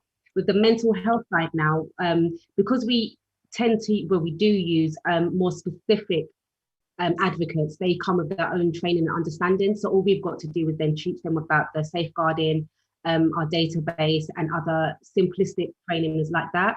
But if it's a general advocate, then we speak about what advocacy means, how to follow the care charter, how to work closely with other services, because a lot of the time we're working with adult social services, we're working with SLAM, we're working with Maudsley. In a recent case, we had to work with Bethlehem, which is a psychiatric hospital in Beckenham, and understanding how to navigate through that. So we have in-house training, but we are also working closely with his company's gone out of my head, but Joseph from Action, he's got a company, it's based in Deptford opposite Lucian College, and he does training there. So we're working with him to work out a more compact training program. So when our advocates come through to us, they filter through Joseph to get the training and come back to us. But we're also mindful that we don't want to do too much training, because we are a free service and our volunteers are here for free, and give too much and for them to get all that upskilling and training and then decide, oh, you know, we're going to go.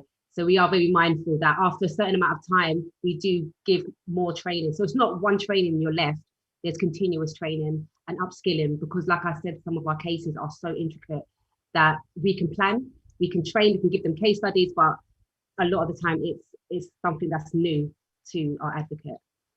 And sorry, can I just add, because you spoke about the schools, one thing we do as well is attend parents' evenings. Because if you as a parent are working 2 jobs and you can't get to the school, or maybe you work 1 job but you're doing a twilight shift, you're not going to be there. Your child's parents' evening still needs to be had. So if you can't make it, we make it for you, and we'll sit there with your child and we'll be there to feedback any information, any gripes you've got. We'll talk to the teacher about it, and we just want to make sure that no child is left alone. Because again, like I said, with the school system, if you don't turn to parents' evening, that goes against you. That goes against your child. It looks like the child's not loved, even though that's not the case. So we try to be there in every way for that parent to help. Thank you. No, that's fantastic, Yes. Sabrina, and it's good that you're not stretching yourself, because it's so important that, you know, you focus on what you can do, you know, and not overspilling, because that's where it actually becomes burnout, you know. And yeah, so no, it's good that you recognise that as well. So yeah, so thank you for that. Yeah, and Yannick has put in the chat that basically it was an awesome presentation, and that is very, very important information, and he thanks you. And we can see similar in Greenwich. But Yeah, do you have any information? I read that, but yeah. But I was just saying, he was saying that he was accolading you and your presentation. Oh, thank you. Can I ask, what's the organisation in Greenwich? Yannick, would you like to answer that? That's probably the Metro Centre. No, because one of the schools I used to teach in was St Paul's Academy, so I didn't know that's in Abbey Wood, but I've not heard about anything out there, so it'd be interesting to know. Okay, Yannick, you'd like to? BME Volunteers is our organisation. We've worked in quite a few schools, some in Lewisham as well, but linked to London Enterprise Advisor Network, looking at more the welfare of children whilst they're at school, in terms of what the legalities of the law says the provision should be, especially when it comes to send children. So I'm really happy to hear about your work. I know how much is needed. A lot of what you have said resonates to me, and so thank you very much. Thank you. Thank you. Do you mind adding that details to the chat so I can make contact? I don't know if you heard me. Yeah, sure. Oh, thank you. Thank you. Oh, that is beautiful. That is really nice. Linking up with others in different boroughs. Yeah, you need that. Anybody else got any questions or queries? I think I can see one. Question: does South London have particular issues than other areas in London? Always hearing about stabbings and incidents in South. For me, I would say that we have a problem in London. We have a big problem in London. Yes, we do hear a lot of stuff in South, but there's a lot happening in North London. There's a lot happening in West and East. And I just think, and even sometimes it's out of London, you hear some areas and you think, what? Yeah. And you think, what's happening down there? But I think it's everywhere. And with the county lines and everything, and, you know, coming out of the borough and ending up in like Folkestone and those areas, it's just everywhere. Our young people need support, they need prayer, they need everything to get them through this season. Because I know for me as a mum, my son's 14, and I try not to put my fears onto him, but every time he leaves that front door to go to school, or mum, can I go sweet shop? My heart is in my throat. I can't breathe until he comes back. And that's a horrible thing for us as parents have to go through. But I think personally, it's everywhere. I don't think maybe South London, maybe South London, if you look at statistics, maybe. But I think, yeah, I think around the board in London, there's a big problem with violence and stabbings and shootings. And like I said, I'm sure a lot of you've seen some of the horrific videos that have been circulating with some of the incidences. It's just not nice. And, you know, I thought about moving, but I'm like, where do I move?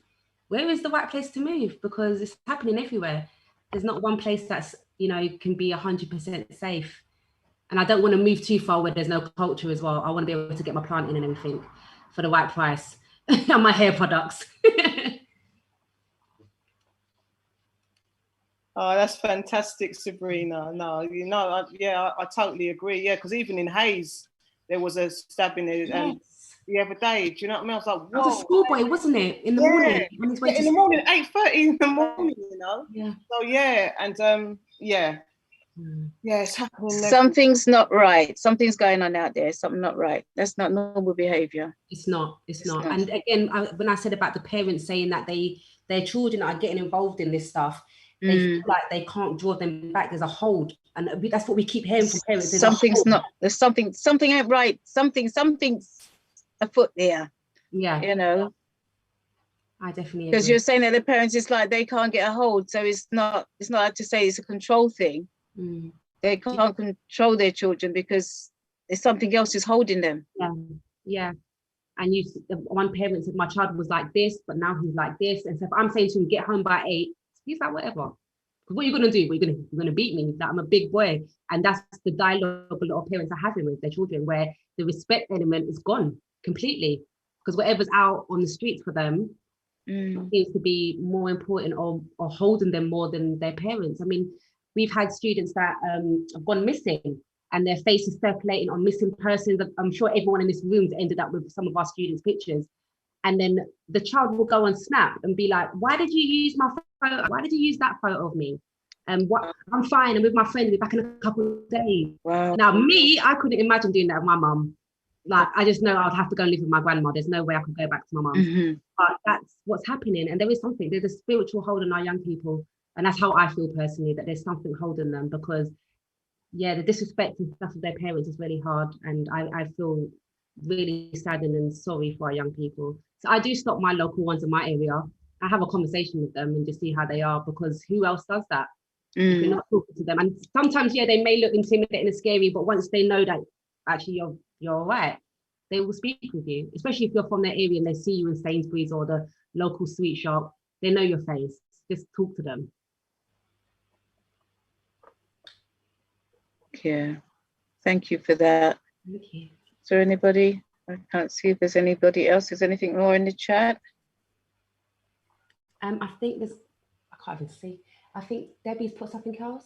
Oh no, there's more. Miseducation, responsible for this. They don't know who they are. I definitely agree. Hatred of self, definitely agree. And Debbie's put in too much freedom, lack of discipline, absent dads, lack of prayer, no church, no community centre, men disrespecting the mothers, early access to drugs, weed.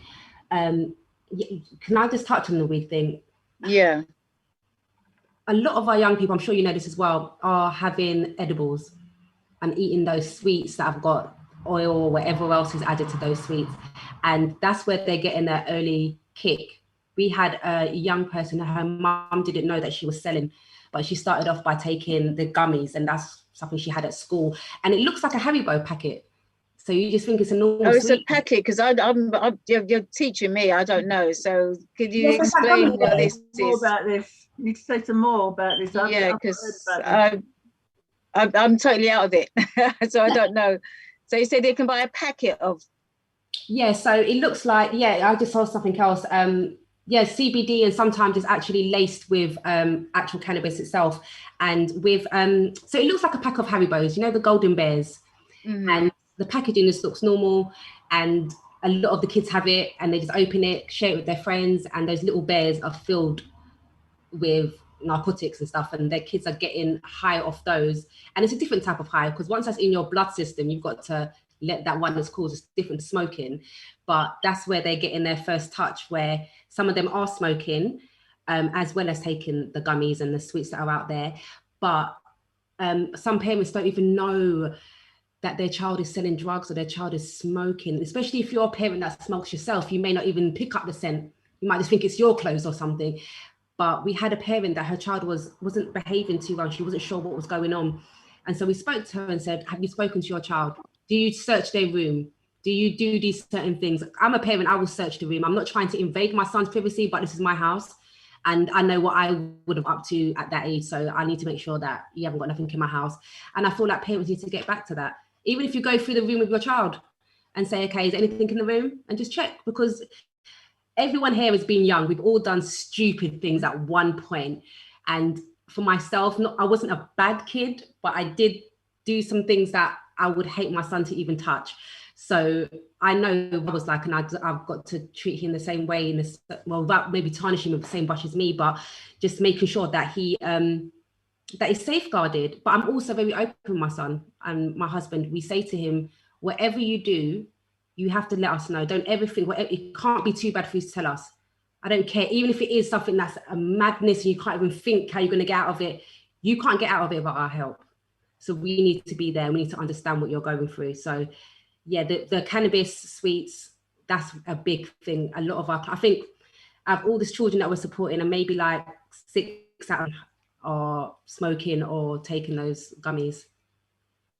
So who's selling the gummies? I mean, so they pick them up from some older people, some elders around their way. And yeah, I don't know if they go to, but I know from when I've spoken to the young people and family members of people that I know in my family that are dabbling in that, and they just get it from the elders.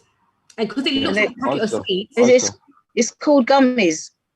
Yeah, there's no, well, it's not necessarily always called gummies, but it just looks like a pack of sweets. There's the Department of Education actually sent out a letter to all schools and all parents of schools to let them know that this is a thing that's happening, and that under no circumstance should your child, if offered a sweet from their friend, take one, because you just don't know. Yeah.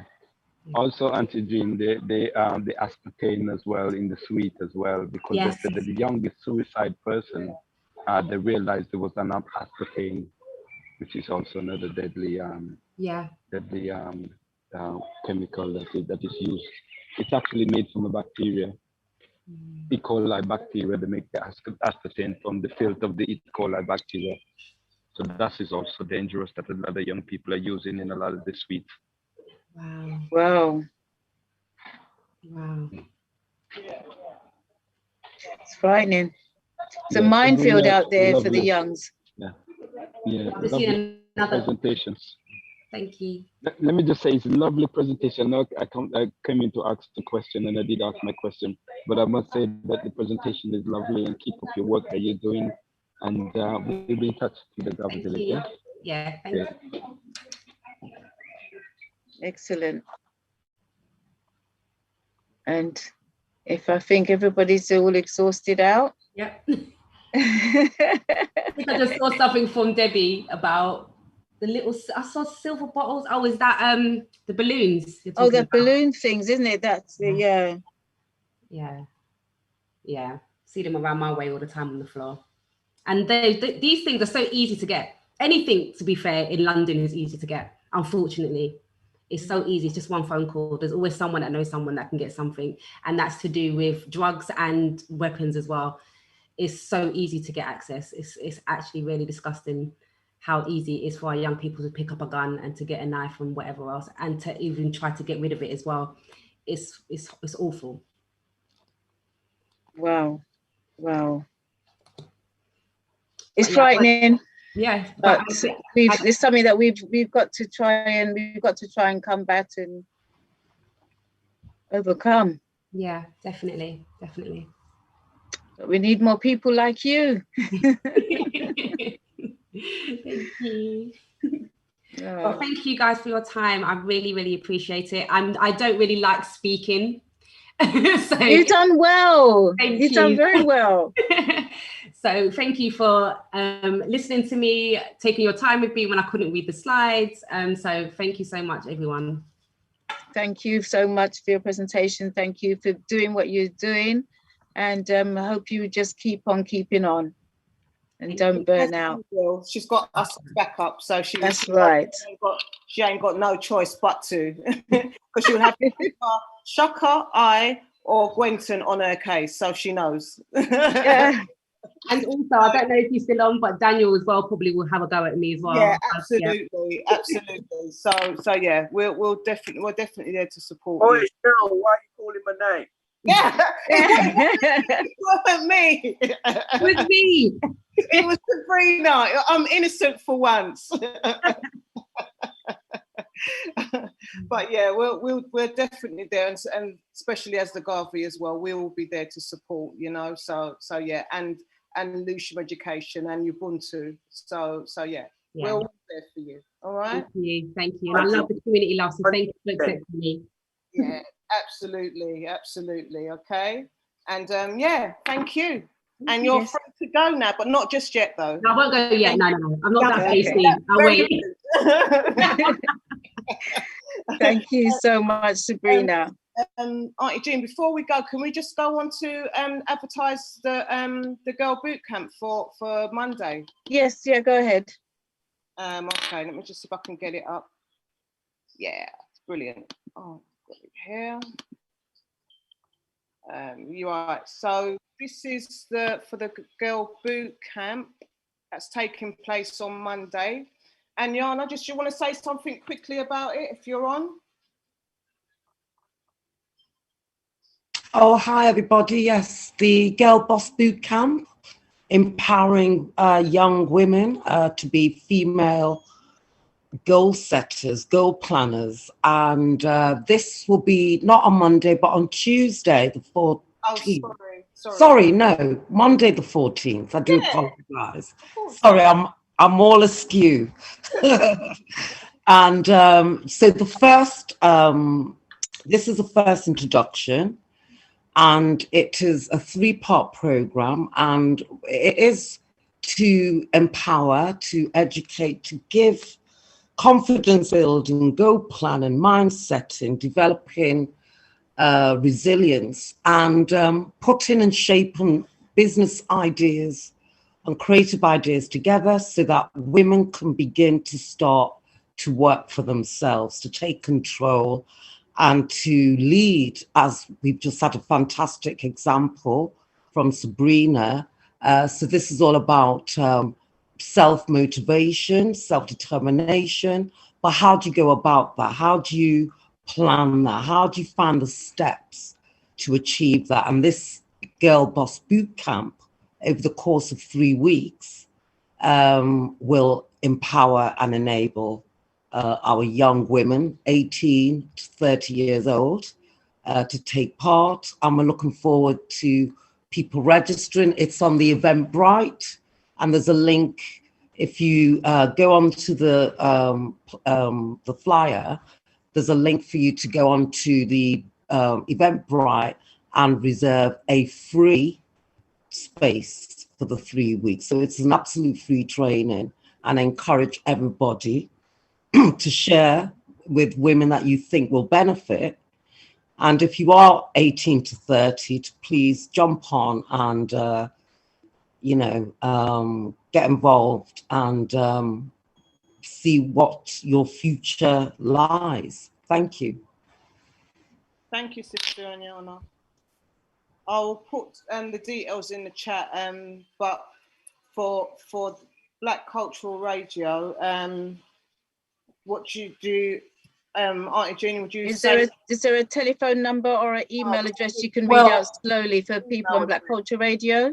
Okay, for our radio listeners, dead easy peasy. If you just go on to Eventbrite and put Girl Boss Boot Camp, it comes up. Yeah. Yeah, and it's there. So that's an easy way of going about it, because all the registration is on Eventbrite. So Eventbrite, Girl Boss Boot Camp, starting on Monday the 14th, and it will pop up and you can register online. Brilliant. Thank you, Sister Anyana. And we're looking forward to seeing everyone who can register. Meeting you all on Monday. And can you also, just one thing as well, just who is what's the name of the facilitator, the trainer? Okay, right. So the facilitator, she has 20 years experience. Her name is Ulokama, and she has been running a variety of women's empowerment training, not just in the UK, but also in Europe and in Africa and in the MENA as well. So she comes with a wide variety of expertise. And so she's going to be leading. Her name is Olokama. Brilliant. Thank you. I just wanted to make sure we get props as well. Could you just repeat the date you're actually starting and the time? Okay. Right. So we're starting on the 14th. The 24th is the follow-up session. So the 14th of June. Mm-hmm. Then the next second session is on the 24th. And then the final workshop is on the 8th of July. And all the times start from 11 till 1 p.m. Okay. Thank you. Thank you so much. Thank you. I'm going to stop screen sharing now. Thank you. Thank you. Thank you. Thank you. I'm going to do a little screen share. Unfortunately, I did some footage yesterday, but I haven't had a chance to figure out how to put it on screen.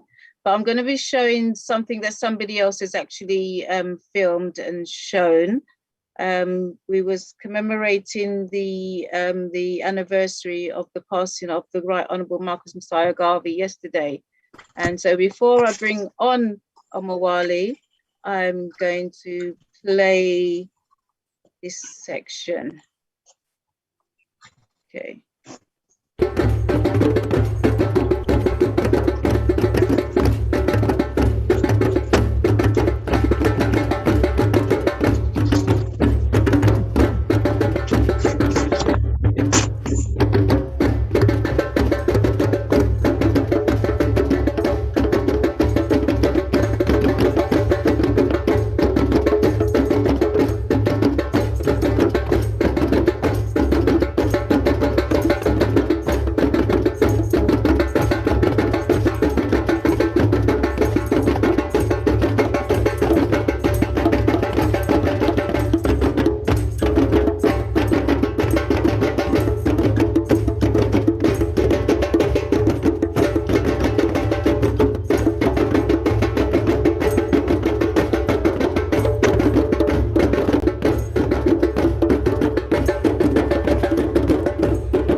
Okay. Excellent. Thank you. So that you've seen there, so I'm gonna get rid of it, was what we did yesterday. So did you want to say something, Patricia, before we bring on Omowale? No, I think Omowale will be able to cover that for us, but I was just very happy to be part of the contingency group that went along to celebrate in honor of our beloved Marcus Garvey. And I hope to do it again and again and again. It was a brilliant evening. It was a brilliant evening, I must say. Yeah, we went to, well, Omowale will actually inform everybody about what we did, and I'll leave that to him. Thank you. Okay, all right. So that gives me great pleasure to now introduce you to. Before I do that, just a reminder that everybody, thank you for still listening. If you're still listening on Black Culture Radio, which is the Auntie Jean Zone Black Culture Radio, all the W's blackcultureradio.com. And big thank you also to those still here with us on the Zoom. So,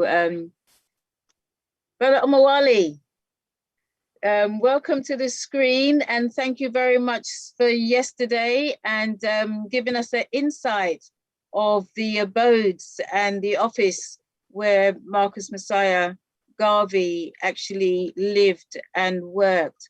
And it was interesting, and there was an address that I didn't know about. So yes, and that's where the address we saw where everybody was drumming outside that happened to have this sheet over it. But I shall leave that. Brother Omowale, the screen is now yours, and welcome.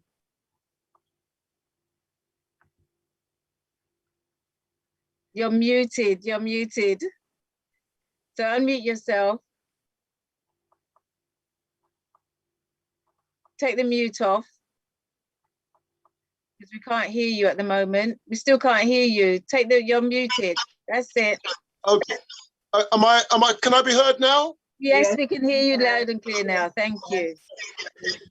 There's a technical hitch at my end, unfortunately. Okay. So my apologies for that. And I'm improvising as best I can. Right. Thank you. You brought the drums. I will still touch the drums to start off. You already brought the drums, and thank you. And the drums are much better when they are in unison. Mm-hmm. So it's always good to have a group of drummers rather than just a drummer. Yeah. The drums are far more powerful in combination. You know? Most definitely. But I didn't feel something anyway, yeah? So we were doing The King is Coming, so I'll just work with The King is Coming rhythm. Okay.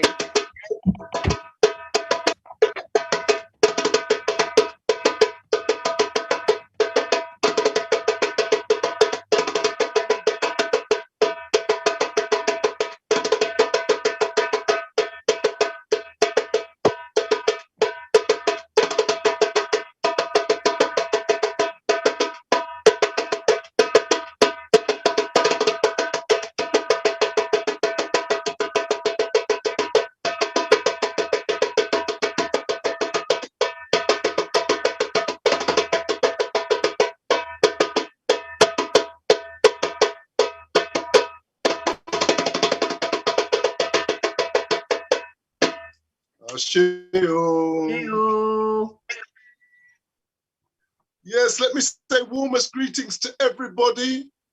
Warmest greetings to all of those who helped to make Garvey Village what it is. It's becoming an increasingly powerful entity. I'm delighted just to have the opportunity to interact, on this once-a-month basis. And I thank you for allowing me the space to actually do that. Now, I would have been more than happy for Auntie Jean or Sister Patricia to speak on yesterday. I don't have any problem at all with you speaking on yesterday. And if you want to do that, please just go ahead and we'll just make that the opening, and then I can come and talk a little bit more about the history from there. Yeah. So if you're comfortable speaking about yesterday, please do. Yeah. I will do it if you don't want to, but if you're comfortable doing it, please do. Please go ahead, Omowale. We prefer you to go on with it. Thank you. Okay. Yeah, fair enough. Okay. Well, yesterday was the 81st anniversary of the passing of Marcus Garvey. Now, what I'll do today is I will make that the subject of discussion today. So I won't necessarily go into it immediately, as we sit here now, but I'll speak a little about Garvey in England. Now, yesterday, we went to 3 addresses that Garvey lived in when he was here in London.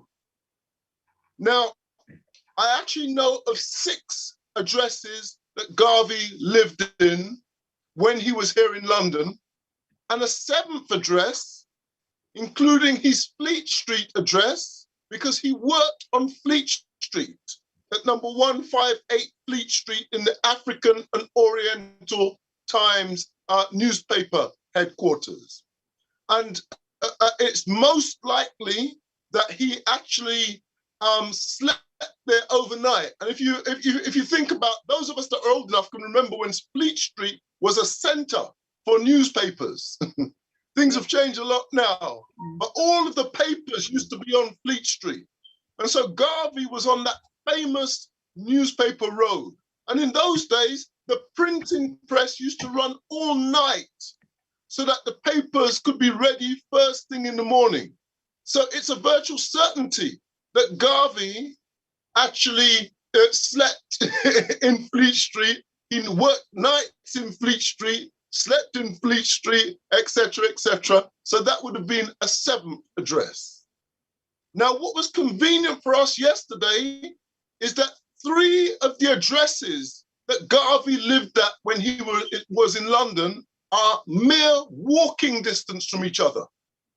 So we were able to visit 3 of those addresses at once, all in West Kensington. Let me say that the other addresses, Garvey used to live in Stamford Hill. He was there briefly. Garvey used to live in Brixton.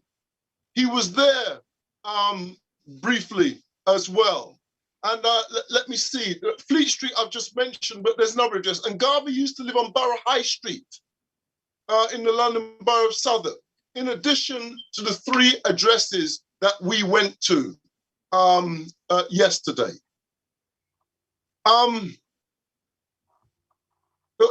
What we did is we opened by visiting the offices of the UNIA. So, in fact, let me take a step back. Let me just say, in very simplistic terms, Garvey lived in Britain on 4 distinct occasions. I say lived in Britain, or he spent a significant time in Britain, months, and in some cases years in Britain, on 4 occasions.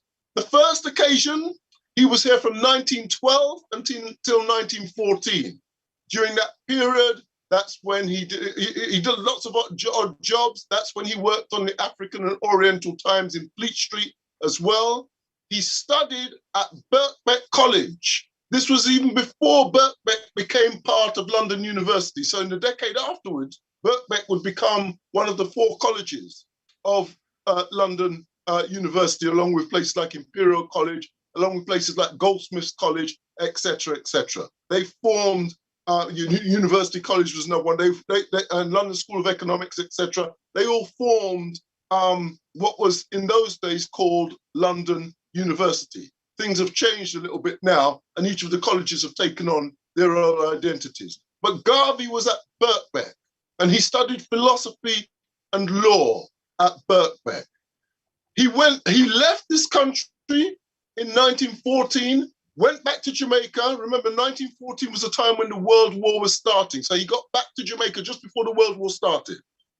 And it was whilst he was there, within weeks of returning to Jamaica, that he and Amy Ashwood Garvey, his first wife, they were not married at that point, of course. They were, they were not quite fiancés yet, even, but they were moving in that direction. They were beginning to nurture and build a relationship. They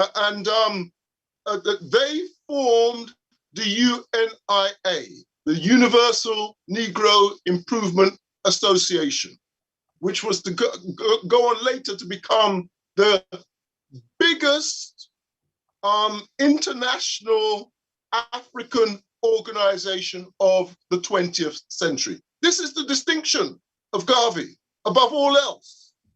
It was his ability to build this mass international organization. Of course, he didn't do it by himself, but we reference him because he was at the center of it. Garvey then comes back to England in 1928. I won't go into too much detail about what he did there, but he used London each time he was here as a base to go to different parts of Europe. So one of the places he definitely visited was Scotland. Why Scotland? Well, anybody from Jamaica will know that the enslavers and some of the worst enslavers in the island of Jamaica were the Scottish. And so there's a strong connection between African people in Jamaica and the Scots in the area north, north of the border of England. And so he made a special visit to Scotland, to see for himself. But not only Scotland, he went all around Europe on both occasions. But in 1928, he specifically came to go to the forerunner to the United Nations. Now, nowadays we talk about the United Nations. In those days, it had a different name. It was called the League of Nations. And Garvey went to petition the League of Nations, and London was his base for doing so in 1928. He spent about 5 months in total in Europe, along with his second wife, Amy Jakes Garvey. So the two of them did that journey together. He came back here in 1930.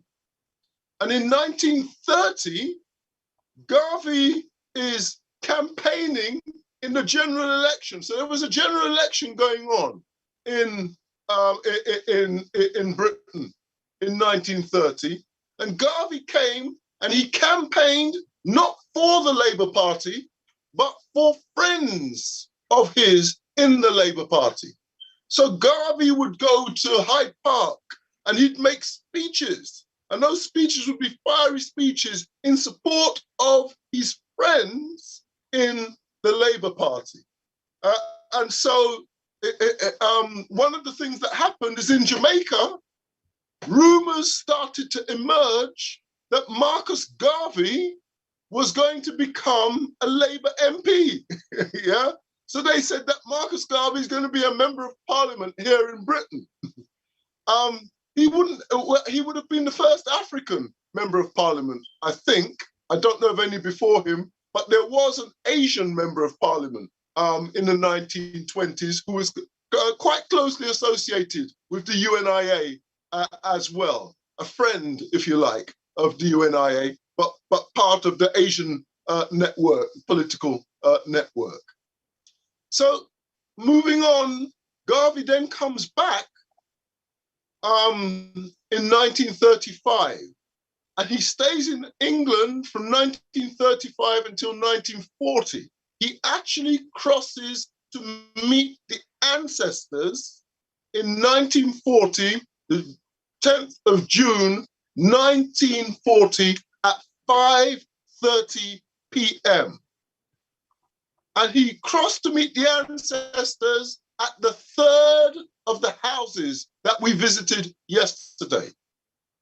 So for those who were there yesterday, it'll probably have more meaning. The first place that we went to was Garvey's office. Now that office was also his living space when he arrived here in 1935. So he lived in the office of the UNIA. Now that office was the international headquarters of the UNIA from 1935 until 1940. We need to understand the significance of that building. So the UNIA was in effect run from that office for that 5-year period, for the last 5 years of Marcus Garvey's life. And so we are custodians of that. And we have a duty to ensure that is known by future generations, which is one of the reasons why we went there yesterday. We had a members only gathering yesterday because our members have got to be able to share that. In future, we may be able to expand it, but we've got to make sure that our members actually understand the history. When I say members, I'm talking about members of Ukombozi ancestral drums. You'll notice from the clip that was played that we had lots of drums. You know, we're a drumming outfit, effectively, a drum healing outfit. And so we went there with our drums and beat drum in honor of Garvey. So that was the first of the addresses that we visited. We went there because it was easy to get to from West Kensington Station. And then we went to another address, and the second address that we went to, it wasn't in chronological order, was, and that's where we were drumming. That was the address that the Marcus and Amy Jakes Garvey stayed at when they came here in 1928. So the first address we went to was the office from 1935 to 1940. The second address we went to was the living quarters or the rented accommodation for the 5 months that the Garveys were in Europe. That was the base that they had. And then the third of the buildings that we went to was the home of Marcus Garvey.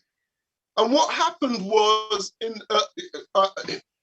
was here from 1935 until 1940, but in 1938, his wife and children came to England to join him and live with him.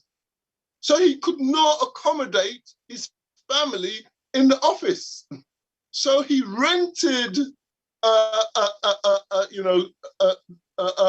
set of rooms around the corner from the office, just 2 minutes walk from the office. And that was the family home whilst he was in England, and he would walk around the corner to go to the office in order to do his work. So when the family came over, there was a need to separate, the home life, if you like, from the work life. And so that's why you have those two buildings, and that's why they're in such close proximity to each other.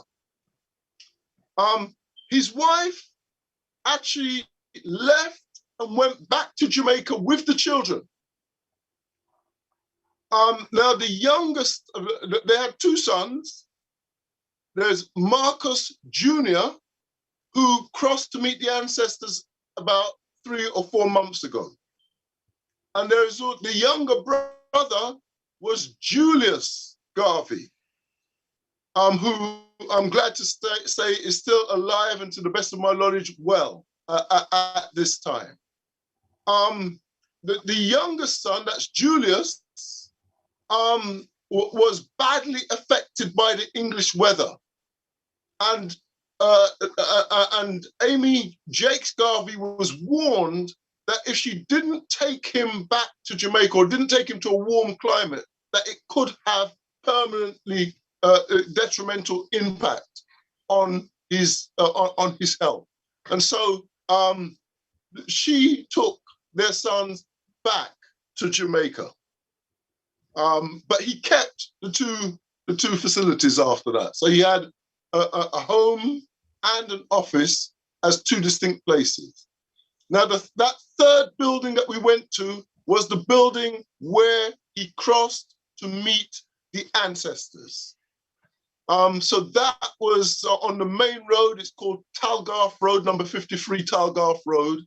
That was where he actually crossed to meet the ancestors 81 years ago, yesterday at 5:30 p.m. Now, what I'm going to do today is I'm going to just talk a little about the passing of Marcus Garvey. it's an important part of the history. And it speaks to many of the tales, and I've even had to go and look into some of the records and stuff just to make sure that the facts that I'm giving you, are going to be correct, or as correct as I can give them to you at this stage. Because as people find out more information, sometimes it alters the way that we actually, that we actually see and interpret the history. So.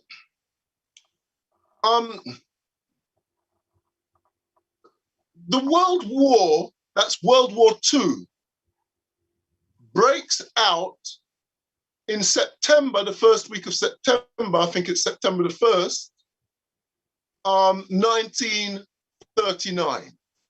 That's the beginning of World War II, the official beginning of World War II. Britain declares war on Germany. That's the official beginning of World War II.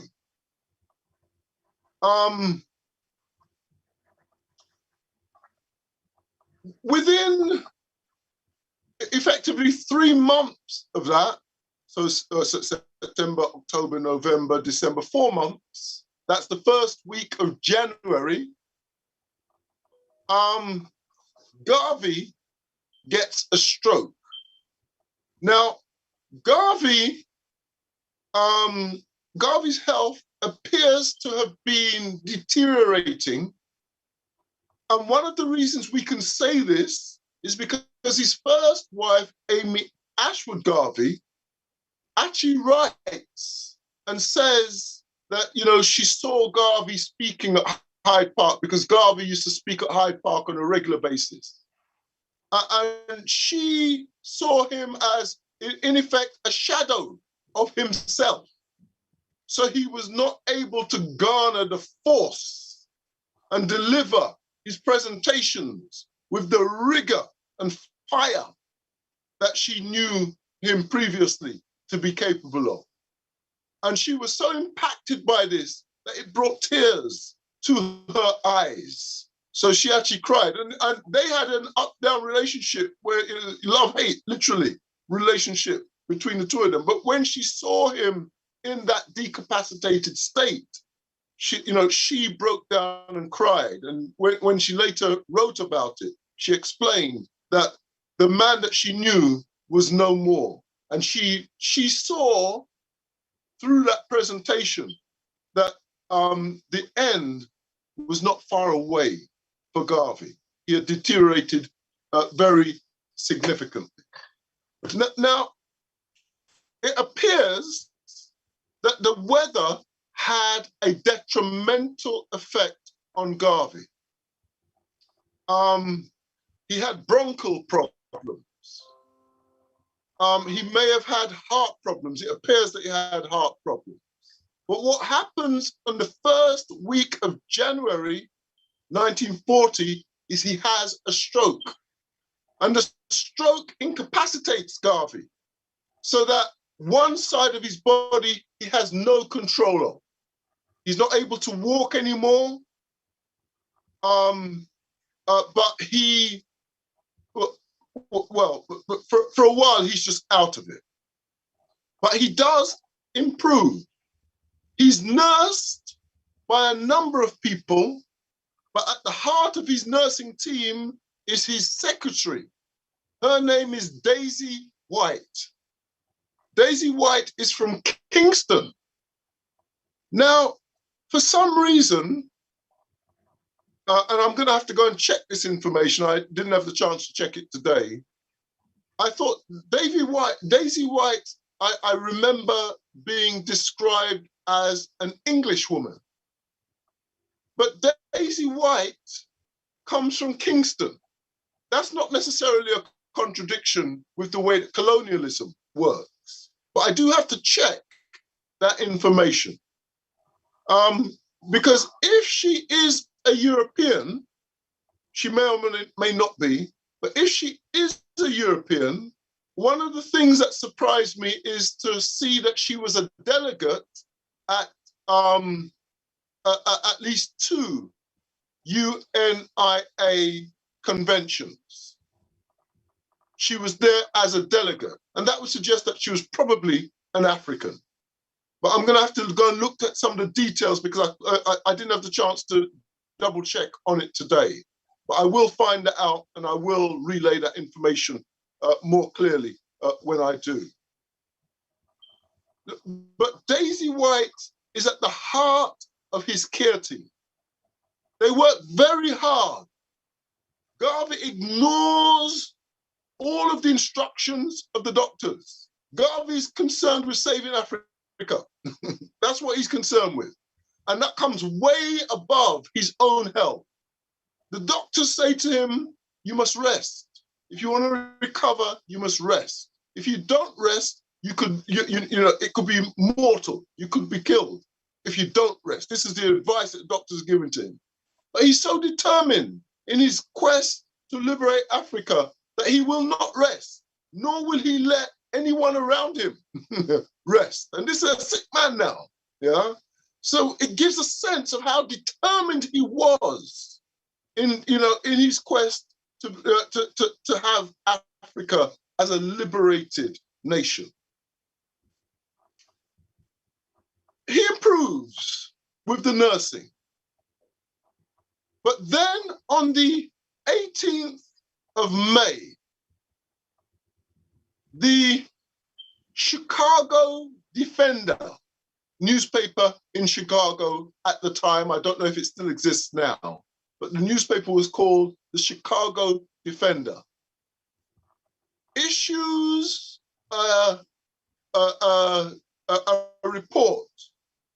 And the report states that Marcus Garvey has died. And when that report is issued, other newspapers take it up. And they embellish the story. And they make up their own stories of how Garvey has died. And obituaries start to appear for Garvey all around the world. Now, Garvey was a man that insisted on reading not one newspaper, but a whole heap of newspapers. That's the way he kind of kept in touch with what was going on in the world. And so nobody could refuse to give him the newspapers. In fact, they wanted to withhold the newspapers from him, but he was insistent. They had to give him the newspapers. And when he read the newspapers, all of the newspapers were saying that he had died. And so he was in a state of shock. And then the next day, there were more stories about how he had died. So on the 19th, there were even more stories about how he had died. And so when he started to read it for the second day, it just became too much for him and he had another stroke. And from the 19th, when he had that stroke, 19th of May, 1940, when he had that stroke, he never, ever recovered. He never, ever spoke again. Now, the author of the article that said that Garvey had died was George Padmore. George Padmore is another of one of the greatest Pan-Africanists of the last century. Now, George Padmore and C.L.R. James had, political differences with Marcus Garvey. And so when Marcus Garvey used to go and speak in Hyde Park, they would go to Hyde Park to heckle him. He's telling me he's an old man, he don't know what he's talking about. So they were young men at the time, and he was their elder. And they would go there specifically to heckle him because they knew he would be there presenting. So the relationship between them was not a good one. Now, I don't have information on what it is that caused George Padmore to write an article to say that Marcus Garvey had died. But George Padmore was a joint secretary of the 5th Pan-African Congress. So he was at the heart of the Fifth Pan-African Congress, which was later in 1945. One of the chairs of the Fifth Pan-African Congress was Amy Ashwood Garvey, Marcus Garvey's first wife. You may remember a little while ago I said that she spoke of the deterioration that she had seen in Garvey. And so one possibility is that just in conversation, because they will have known each other, that she relayed this and the story maybe became exaggerated or led to rumors, and those rumors were translated into print. There's no excuse for it, but I'm just trying to find a rational way of perhaps showing how that came about. But the point is that that article triggered in Garvey, well, that triggered first lots of other articles where people just made up stories. And it triggered a stroke in Garvey, in Garvey. Now, the UNIA, well, in fact, it was a group of Garvey supporters issued statements worldwide saying that Garvey was still alive and refuting the false claim that was made and presented evidence to show that Garvey was still alive. And a number of newspapers, therefore, printed retractions.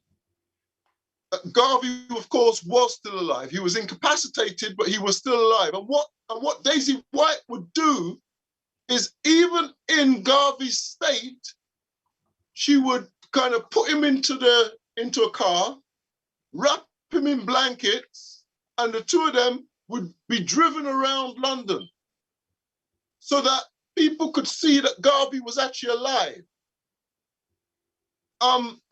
What the people didn't know is that Garvey couldn't move, but he was determined to show the world that he was still alive. And so when he was seen driving around, he couldn't speak, but he was seen.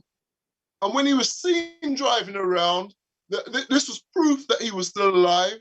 And it caused the newspapers, many of the newspapers who reported that he had passed, to print retractions and apologies, etc.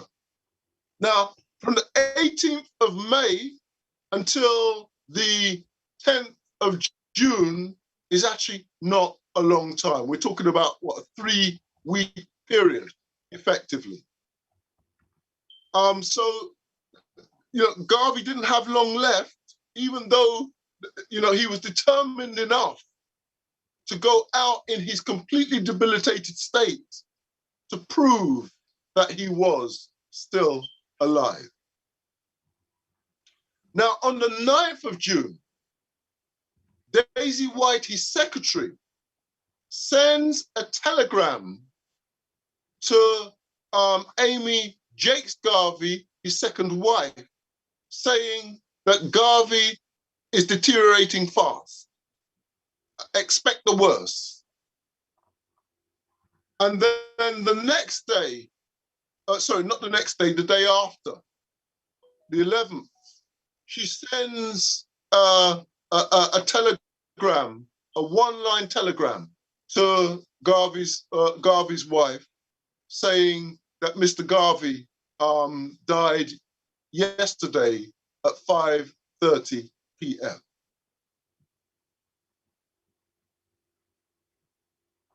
So it's now a fact at that point that Garvey has died. She also says in correspondence that there isn't money to bury Garvey. And if we don't get money to bury Garvey, he's going to be buried in the pauper's grave.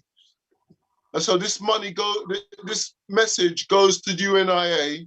And of course, the members do their duty and make sure that there's money to give Garvey a proper burial rather than him being buried in the pauper's grave. Now, where he is buried, the paupers' graves are close by. In fact, my brother is buried in one of those paupers' graves. My brother, who died in April 1961, is buried in one of those paupers' graves. So what happened is, you know, he died soon after coming over to this country, and there just wasn't money. Even his friends that were over here, nobody had enough money to actually bury him. So in the paupers' graves, what they do is they take 12 bodies and they put 12 bodies in there at once. And then when it's full, they cover it over. And then they start on the next one and bury people in 12.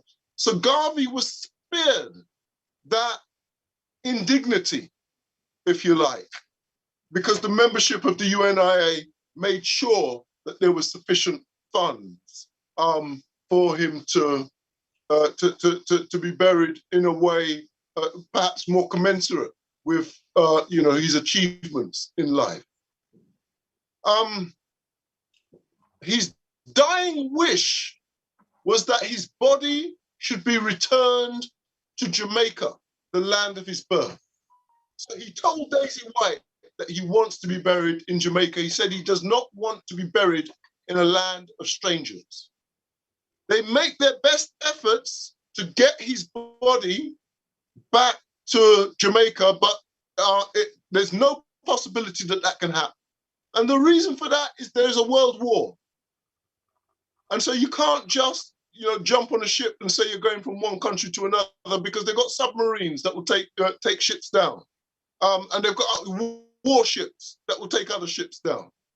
So it's a very serious time. So it was not possible to even think about taking Garvey's body over to Jamaica until the World War had ended. But before that, let me just say this, that Garvey was actually buried on the 14th of, the 14th of June. So he dies on the 10th. His burial takes place on the 14th, but he wasn't actually buried as such. Now, what I've done with members of Ukombozi Ancestral Drums is I've taken them to the place where Garvey was actually buried, so that our members, those who were able to make it, have actually been to the burial place of Garvey. And he wasn't actually buried. Garvey was put into the catacombs. Now, if you go to somewhere like Westminster Cathedral, you'll notice that they have, you know, their royalty and all those kinds of people are underneath the church. They're not buried as such, but they've got special rooms underneath the church where their coffins are placed on top of sort of tables or legs and stuff. And so they have special places where they just slot the coffin. It's not actually buried as such, but it will have its own chamber that the coffin goes into. And so Garvey, partly because of his request that he wanted his body to be buried in Jamaica, was put into a catacomb. So it's like a special chamber underground. And it meant that it's possible to go and get his body and bring it out. Now, he's buried in a coffin that is lead lined. So they line the inside of the coffin with lead. Now, the reason for doing that is that lead makes the coffin airtight. And because the coffin is airtight, it means that the body does not decay in the same way or at the same rate as it would if the coffin was just an ordinary wooden coffin. So the lead lining allows the body to be preserved. Now, the way that Garvey was buried was the lead lining covered the whole of the inside of the coffin, apart from the area surrounding his face. And glass is over his face, and the lead lining seals that glass around his face. So that, you can, when you open the coffin, you can see Garvey, his face only, inside the coffin. And one of the reasons they did it in that way, is that people, especially UNIA members, continued to disbelieve this story that Garvey had died. They had been lied to once before, and they were just not taking it. And so UNIA members were saying, no way, he's not dead. We've heard this before, he's alive. And so what they had to do is they had to take a photograph of Garvey, his body, in his coffin. And that's why they had to put a glass on the front of the coffin, and the lead lining goes right round the glass. And they took photos of Garvey in his coffin. And this was to prove to all of the supporters of Garvey that he really had died. Now, I have personally seen a photo of Garvey in his coffin. I have personally seen a photo of Garvey in his coffin. So it's obviously a reproduction of an original photo. I haven't seen the original, but I've seen a reproduction of the original.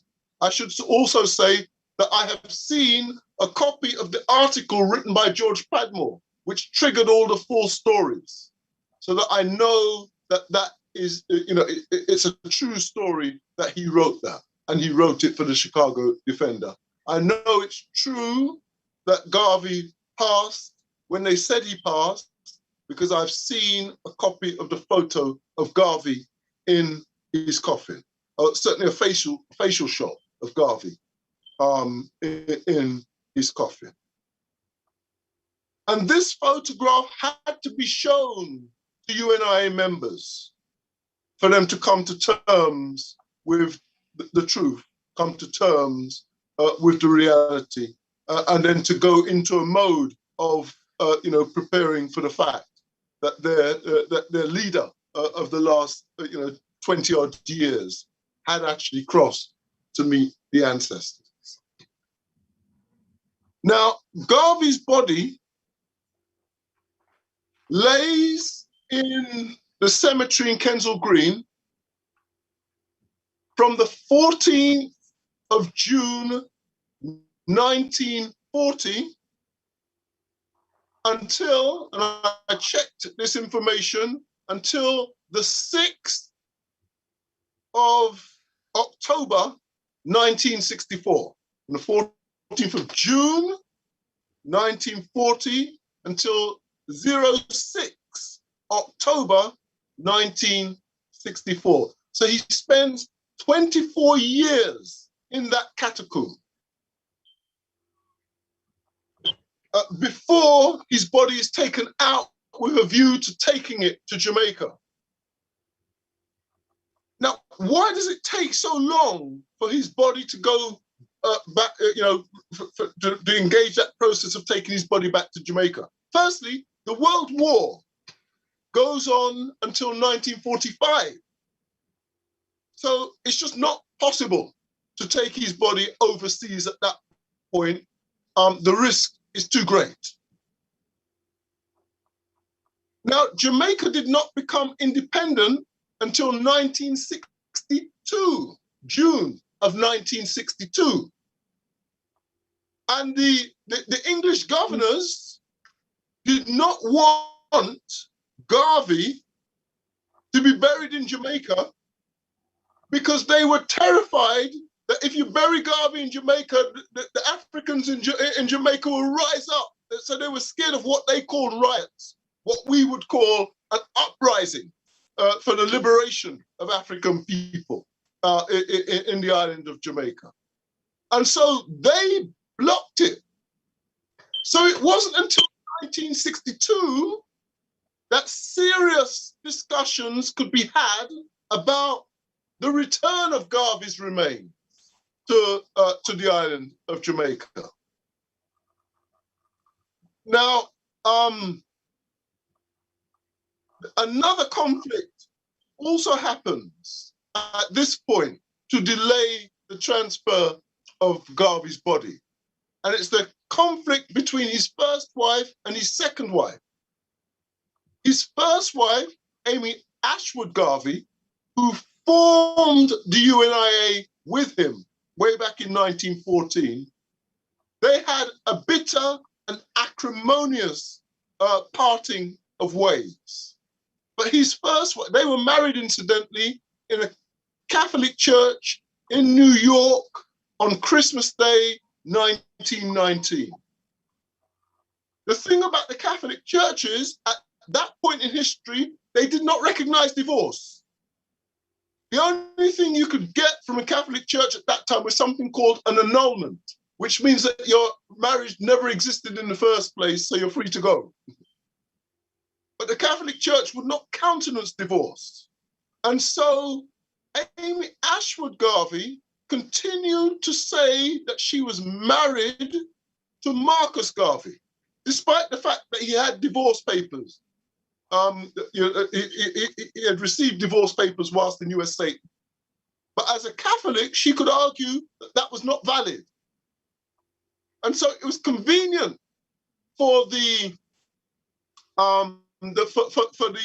British government trying to prevent the transportation of Garvey back to his home, to his land of birth. It was convenient for them to, if you like, side with her. Now, they wouldn't side with her officially, but the two wives had a battle in court over Garvey. And in the end, what happens is the first wife, Amy Ashwood Garvey, has to be persuaded, has to, in a sense, be sweetened, has to be reminded of the significance of Garvey and the significance of his return to Jamaica. Now, the Prime Minister, I think the first Prime Minister of Jamaica was Bustamante. So Bustamante was the Prime Minister at that time. And the minister that he put in charge of, the bringing Garvey's body home was somebody who would become Prime Minister later, Edward Seaga. So Seaga had to negotiate with Amy Ashwood Garvey, the first wife, and plead with her and show her the great significance. And that worked in the end. And she agreed, and based on her agreement, it was then possible for the body to be transferred back to Jamaica. Now comes a grey area, yeah? And the grey area is this, that according to the documents that I've read, Garvey's body was flown from London to Jamaica, I think Kingston, Jamaica, on the 10th of November 1964. Remember earlier I said that the body was removed from the cemetery on the 6th of October 1964, and the body is flown, according to the documents that I've looked at, out of England on the 10th of November, a month and a few days after. So the question is, where was the body in that 4.5 to 5 week period? I do know, or I have seen the name of the undertakers when he was buried. I don't know if it was the same undertakers who took the responsibility of transferring the body. It might well have been, but it's quite possible that it was another set of undertakers, but I have not seen documentation to show the name of who those undertakers would have been. But for sure, undertakers would have had to be involved in the process of bringing his body from out of the cemetery and from one country to another. And it would have been more than one set of undertakers. Sorry, Brother Omowale, you're cutting in and out, you know. Oh, and he's frozen.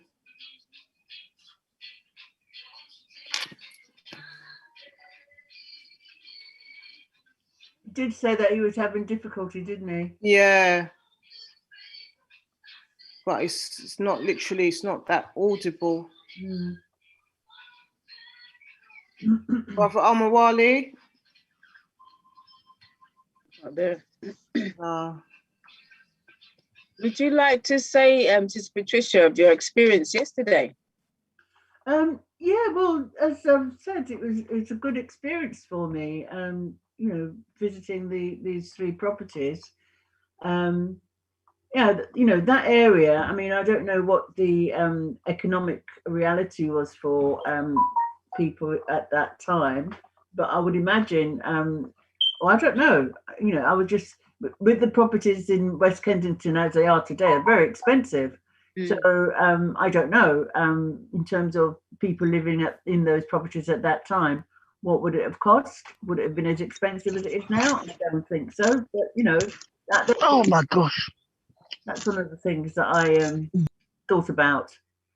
Yeah, it was good. It was good. I mean, I think that the residents probably wondered what was going on. In terms of us walking and drumming in the streets, because you know it certainly isn't August and it wasn't Carnival. I think most of them enjoyed it because nonetheless, they did appear to enjoy the drumming. Well, one, but there's always one. But yeah, but everybody else enjoyed the drumming and came out of their windows and their doors and even followed us. yes. A number of people enjoyed it. I think for me, it was the good thing was that we had a group of African heritage people doing this, and I think it'd be good for us to do this on an annual basis to acknowledge, you know, his work, Marcus Garvey's work, and for us to demonstrate our what would be the word? Acknowledgement of him. Yeah, definitely. Yeah, so for me it was a good experience yesterday. I don't know what time it was. We arranged to meet at 6:30 and I don't know what it was, about 9 o'clock, or I can't remember the time. When we broke up, I think it was it was about 10, nearly 10 o'clock. Okay. I mean, the time went quite quickly because you know the drumming and the presentations from Omowale was very interesting. Yes, it was. Yeah. And there's also, was talking about maybe, because the second residence we went to, which very few people knew about, which I didn't know anything about his residence there, because I said, well, it's around the corner. He said, no, you've got another one. I went, okay. But it hasn't got a plaque on it. So there was a talk of maybe we can get together and sort a plaque for that property. Yes, the first two, the way his office was, and the last one where he died, there are plaques on the property, but the middle one, there isn't a plaque. So, and that's the one that's been renovated, isn't it? Yeah. We didn't think anybody lived there, but there were certain people who lived there. They came out to find out what was going on. Yeah. So it would be good if we, through the Garvey village, would be able to, you know, erect a plaque in acknowledgement of him. Yeah, that would be so. And what was good to know that when we got to the residence where he actually passed, where there is a plaque, and the brother from the top window basically was smiling away, and that's when Brother Omowale let him know that he's actually staying in the same place up on the top floor where Marcus Garvey was. Yes. You know, so yeah, it was a good experience. So Auntie June, I don't know if you want to bring in Galactic now in regards to the news letter. Yes, I was just about to do that because I'm looking for Omowale. I can't see, he hasn't come back in yet. So Galactic, Yeah, go ahead, sorry. No, I was just going to say, would you like to come in and let everybody know about the newspaper that the Garvey village is actually involved with now? Yes, let me come in. Yeah, today, do you have I did put it in the chat. I'm going to resend it, the actual newspaper, so people can actually download it to their device. Yes. Last year we were negotiating and sorting out the newsletter for the Garvey village. Around this time, amazing, because we were trying to launch it for July last year, and just some different issues that we wasn't able to. But this year we actually was able to sort that out in a joint venture with Business Connect, which is a weekly newspaper in Zoom. Let me put my face. Okay, you can see me. Which is I'm still at work, by the way. Which is a weekly newspaper that comes out in Zim, and so we'll be featuring Zimbabwe, and everybody know what Zim is, you know. Zimbabwe, yes. Which is a weekly newspaper. It comes out every week in Zim, and so every week we'll be launching different write-up on the Garvey village and what's happening in terms of what we're doing, different of our speaker. And we thank Omowale because one of the features in there is from Omowale's book. And the newspaper can be located, and it's a free paper. So those of you are part of the Auntie Cultural Market Zoom or Telegram group, you can see it there. WhatsApp or Telegram group. Those of you are part of the Garvey Village WhatsApp or Telegram group, also you can see it there. And for some other group like my anthology group, the newspaper will be passed out. So if you get it, and you can also pass it to friends as well. And there's a lot of connection on Garvey, especially the first feature. It's about Marcus Garvey, his life. And like I said, it was a great write-up that we was able to get from Omowale's book. The sister involved with the newspaper, who's from Zim, would be featured on the Garvey village. What's the date for that? Auntie Jean, what's the date next for week, which for is the for blessings is the 18th of June. So that's next week. June. So next week you see the sister, who's really like, she is. I don't want to give too much away, but only female publisher in Zimbabwe. Yes. And she's been running Business Connect and everything to do with business in Zimbabwe. So you, hopefully everybody will be able to have a chat with her next week or listen to her conversation and ask a question about her work. The newspaper and with the Garvey Village feature, would be going worldwide. So it's going all over Africa, certain parts of the Caribbean, I'm sure now that we're involved, and also the United States, and also certain parts of Europe in terms of the paper. So it means it gives us a wide scope as an international organization for the international connection. So yes, today is the first day of it. And if you're having problem getting a copy, get in touch with one of the members or one of the directors of the Garvey Village. And if you get the paper, pass it on, send it to somebody else. Yes, it's a lot to read. It covers a lot of information with Zimbabwe in terms of what's going on with their, in terms of their gross national product in Zimbabwe. Just remember that Zimbabwe is a bigger country than the United Kingdom. And so we have a big audience in connection to what we're doing in terms of the Garvey Village. And there's a lot more to come in terms of what we'll be doing with the paper and the different information. So look forward for it every week. And if you have anything special that you want to be, that you're part of the Garvey Village that you want in the paper, you can contact me and just let me know. And we'll see how that can happen in that sense. And this also goes for all those different speakers that feature on the Garvey Village. Yeah. I have put the paper actually into the chat, so you can download it by clicking on it. should download to your actual device. So if anybody has any problems, just let me know. And what we could also do is put the paper into, well, I'll add it to the email when I send the email out for the African Culture Market for Sunday. Yes, what was also interesting about the feature of the paper for this week is the Garvey bust. It talks about the statue, the head statue of Garvey that was carved by somebody from Zimbabwe, an elder who's a stone carver, and it's made out of a special crystal, which is serpentine crystal. So that is also featured in the paper, which is something we have in our position as the Garvey village.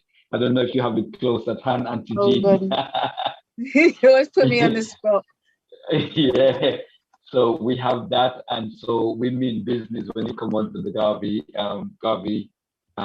You can see it's quite heavy.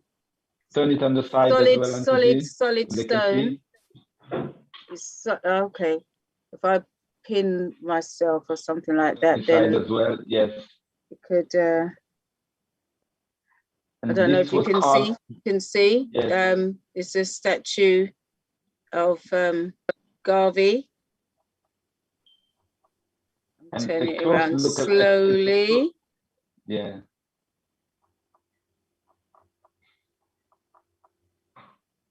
And so this is stone. This is actually made of stone. So a crystal. Which is serpentine crystal. Serpentine crystal, and it has healing properties, the serpentine crystal. Yes, it's written in the paper, so those of you who get the paper, you read all about it in the paper, read all about it. Yeah. And it's interesting because we brought that in from Zimbabwe in 2019. The brother that carved it, an elder, he carved it by looking at the picture of Garvey, to the image of Garvey. He was able to carve it into a 3D. So it's amazing how the talents that we have with our brothers on the continent. And so there's a lot more to come in connection to that. He does have some other statues that he's carving, head that he's carved, which I also going to bring over next time, because it's better for me to bring them than to have it shipped for now. Yeah. And you want to make a quick statement because it was done so long ago, which we was going to have our own newspaper, but it's going a different way now, which I think is just is better, because it was was actually in Glastonbury. So you'll see information from Glastonbury. Is that correct? When we dedicated the Stonehead, we dedicated to the Garvey village down in Glastonbury, at a very important particular place where a lot of artifacts being taken around the world was held in Glastonbury, which they called it the Psychic Gate in Glastonbury. So we take it to that place and dedicated the statue to the Garvey village. So that's also in the write-up. And yes, so we're in joint venture. So it's no accident that the stone carving, the bust was carved in Zimbabwe, and we have a strong link with Zimbabwe in connection to the paper and in connection to art and culture. And so, yeah, great things are happening. Yeah. We give thanks. So we have 2 pages in the, was it the Business Connect? Business Connect is the name of the paper. Yeah. And they run an expo every year around October, which we're looking forward to be part of the expo as well. And so we'll be letting you know more on that as we get closer, as things are changing in terms of travel ban for COVID-19. So yeah, we'll see how that goes. So we'll see if we can make the October trip, whether it's the whole Garvey or part of the Garvey directors. Okay. And I'm going to put you on the spot just a little bit now. So I hope everybody has got their copy that they've taken down from the chat of the Business Connect, where the Garvey Village actually has 2 pages in, and we'll have 2 pages in every week. So if there's anything that you'd like us to highlight or to put in the newspaper, it's a weekly spot that we have. So if there's anything that you have coming on in the future or something that you want to do or to highlight, just let us know, or let Galactic Clyde know. Okay. Yeah. All right, don't put you on the spot as well, because we got something coming up in July. And we do have our trip to, the Garvey Village has our trip to Liverpool. And Galactic Clyde is our contact for this event. So we haven't heard from Sister Shez for a little while. So Sister Shez, would you like to go through the Garvey Village's trip to Liverpool? You behind the scenes there?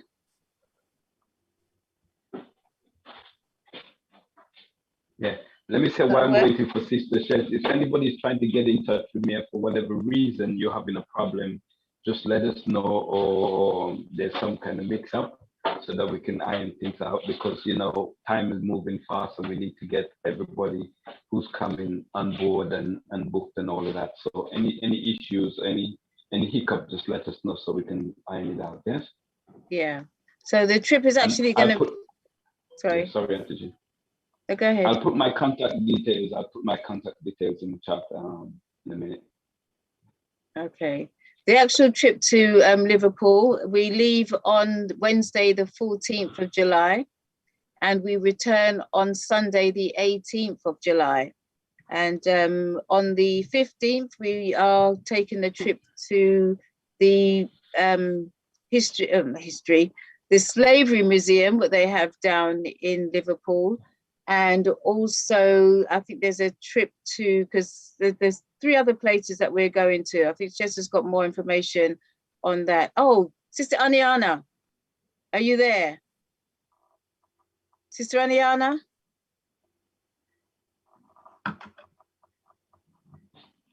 Because you know more about the other places that we're actually going to after the Slavery Museum. So, Sister Aniana? She's probably not there as well either. She's busy. But actually, we're gonna be visiting an elder from that's in the area from he's coming from the Windrush generation, and he's into beekeeping. So we'll be looking at some maybe techniques and learning from him about beekeeping in connection and what he's been doing around coming from the Windrush generation. So we'll be getting some background information and what he's done, what he's doing. Also, there is what they call it, the Igbo Center. So we'll be learning about the different cultures, some of the cultures in connection to what's happening in Liverpool.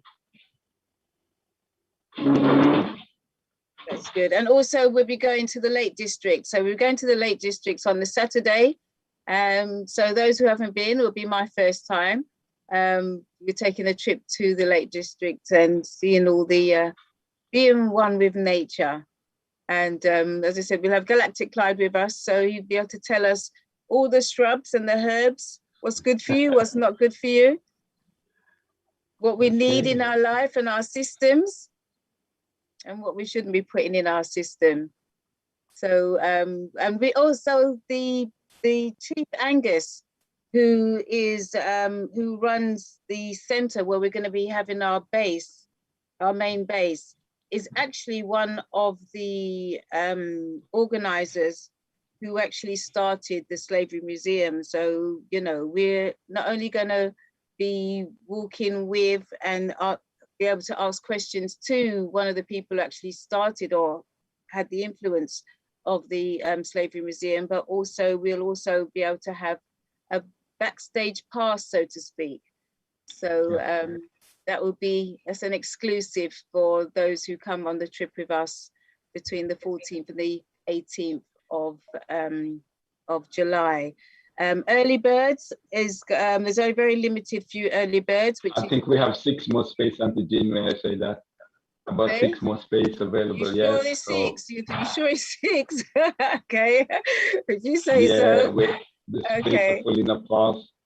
Okay, so we've got the early birds are £250, and that should be in, well, full payment needs to be in by the 16th of June. And thereafter will be £300, all inclusive. When I say all inclusive, your travel and your accommodation will be included. Even though we have been said that we're going to be treated for a couple of days. So a couple of days you won't have to find food for yourselves. It will be acquired. But yeah, do bring some money to feed yourself and hydrate yourself. And yeah, come down. It's looking good. Also, Auntie Jean, our Zoom meeting on the 16th of July will be from Liverpool. Yes, yes. And it will be a No. live event. So you'll be seeing us, doing it live, even though All we're in still one doing place. it via Zoom. So yeah, and quite a few, as I said, Chief Angus is going to be one of our presentations, and also the brother, what's the name from the beekeeper? Sorry, Auntie Jean. Sorry, I had a break there. Barry Chang is the beekeeper. He's been beekeeping for about 50 years from Jamaica, and now he's continuing doing the beekeeping, and in fact is a subject of the project that we're running. We have two documentary makers who are commissioning a documentary on what we are doing in Liverpool. One is commissioned by Netflix and the other one by Sky. So it's really exciting that Barry is now starting to get the attention and the promotion that he thoroughly deserves. I just wanted to add as well another point about this event is the Lake District is known as a place of outstanding natural beauty, and for the foraging and for health and well-being and mental health that we've been talking about today. I think it will be a most wonderful place for us to visit as a group. And I forgot to mention as well that in Toxteth, one of the streets, Selassie actually lived there for some time. I'm going to get the address, and we'll be able to announce that next week, because that might also be a place where, while we are there, we can go and pay respect to the house where His Majesty stayed when he stayed in Liverpool for some time. And yeah, everything else that Auntie Jean and Brother Galactic have said is yeah, a huge welcome. And in fact, I may be speaking to the Igbo Women's Association, who will be possibly getting involved to make our visit even more pleasurable. Wonderful. Okay. Yeah. That is wonderful. So as it It'll says, be a trip of a lifetime, isn't it? Yes, it's going to be I fun. think, yes. And we're not saying everything as usual. No. So some things We're are leaving some things out, yeah. Some things for this for the moment in terms of the greatness of it. So, you know, it's going to be a good trip. Okay, wonderful. A great trip. As I see, the time is gone after 10. So I'd like to say, Arthur, would you like to have something quickly to say about the pyramid for Monday? Before we go into the what's on. And Sister Patricia, have you got the information for Saturday, tomorrow? The NXG. Yeah, well, it's for people who are in London, it's Peckham-Rye Park. Mm-hmm. Yeah, I think it's 12 o'clock. I think it's 12 o'clock. I'm not 100% sure, but I believe, yeah, it's 12 o'clock start. Yeah, so that's NXG. It's Nzinga, the Garvey movement. Garvey and Malcolm X is an organisation, and they're celebrating their first year anniversary, and will be in Peckham-Rye Park from about 12 o'clock on Saturday, that's tomorrow. On Sunday, we will be commemorating Marcus Garvey again in Marcus Garvey Park, which is in 29 North End Road, London West 14, near to the houses where he lived. There is a park that has been named after him, and that's going to be on Sunday, the 13th of June at 3 p.m. At the Marcus Garvey Park. Marcus Garvey Park. Again, people can bring their drums and shakers or their voices to celebrate. Excellent, excellent. The third thing I'd like to mention, again, I don't have the information, I should have thought about it, but as I'm making announcements, there is reparations committee meeting for the 1st of Masiah event. So individuals may wish to make inquiries about that with Brother Delani at ADE Photography, which is in Rye Lane Market in Peckham, SC15. You know, he's one of the media people. So volunteers are required for that day. If you've got an SIA badge, if you first aid or first aid trained or nurse, or you know, if you've got a first aid certificate, that would be very valuable, very useful. And as well as that, the spaces for stewards. So anybody who would like to volunteer for that event on that day, please contact Delani. I don't have his number. Jean, I don't know if you've got his number at hand, but maybe I can find it and announce it before we finish. Yeah, and also as of last year, I'll be doing the stalls. So you contact me if you for stall availability for the 1st of Masiah, which is the 1st of August of Masiah month, because it is Marcus Garvey's Earth Day on the 17th of August. So we call August Masiah month. Okay. So yeah, so you contact me on 07, I will repeat, 961 886 032. That's Auntie Jean. You contact me for stall availability for Masiah month, is the reparations day, which is the 1st of August, and contact me for stalls for on 07961886 032. And could I ask Galactic Clyde if you could repeat your telephone number for those listening on Black Culture Radio, please? Yes, the telephone number is 079 61 476 356. And that's again, slower. That's 079 61 476 356. Auntie Jean, the newsletter, can you double check? I haven't seen it in the chat, so can you double check the newsletter? Okay, while you're doing that, I've got the number now for the African Emancipation Day Reparations Rebellion, 1st of Masiah, 2021. Again, for stewards, security personnel, and first aiders. You can call, text, or WhatsApp number 07922 035 446. I will repeat that.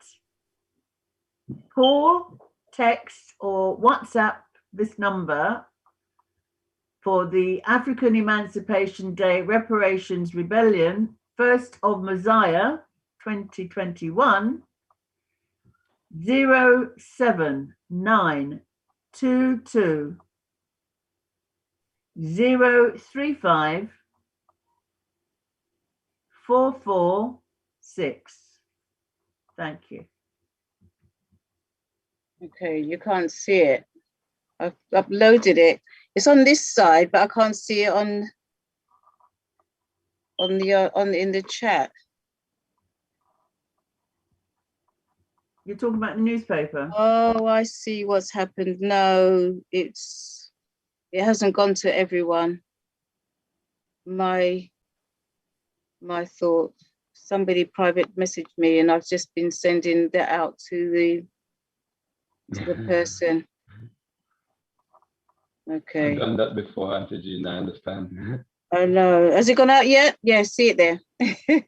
Okay, so there's the newspaper. So please download it to your device, and you'll be able to see it. You see our pages. I haven't Can't seen see it. it yet? No, Can you must see have it? gone to the same. Must have gone private again. Can you see it? You got it? Yeah. Okay. Okay. Thank you. While you're looking, Arthur. Let us know about Yeah, the just pyramid. just a quick notification. Well, we've already started module 1 and 2 and 3. So if you want to join up for module 1, just give us a quick buzz, or Auntie Jean, and just give us your name and number, and we'll add you to the groups to make sure that you don't miss the start of module 1, which is roughly going to be in about 3-4 weeks time. Don't forget, it helps you with all your dyslexic problems, any stoppages that you're having in life, or any problems that are stopping you from doing what you really want to be doing in life. Give us a buzz and get your name down. And that's it, really. People are listening on Black Culture Radio, so give us a buzz. Sorry. Sorry, give me a ring. It's Arthur Tomlinson, and the phone number is 07836 291 614. That's 07836 291 614. See you soon. Thank you. Thank you. Answer DJ Supreme's question, are they marching this year, or is it just Brixton Square? I think it's Brixton Square. Just in Brixton. Yeah. That's a good rhyme. What's that? The marching this year, or is it just Brixton Square? Yeah, it is. Okay. All right then. I think have we covered everything for the weekend? Apart from Auntie Jean's African Culture Market, we do have our sister Kemet, who's doing a launch of her book, but yes, I believe she's still doing her launch of her book, even though she'll tell you what issues there is around it, but she's still doing a launch of her book. Also, we have Sister Angie, or so a couple of representatives from Rio Janeiro, whose camping trip is coming up also in July, and they'll be giving us a little bit more of an insight.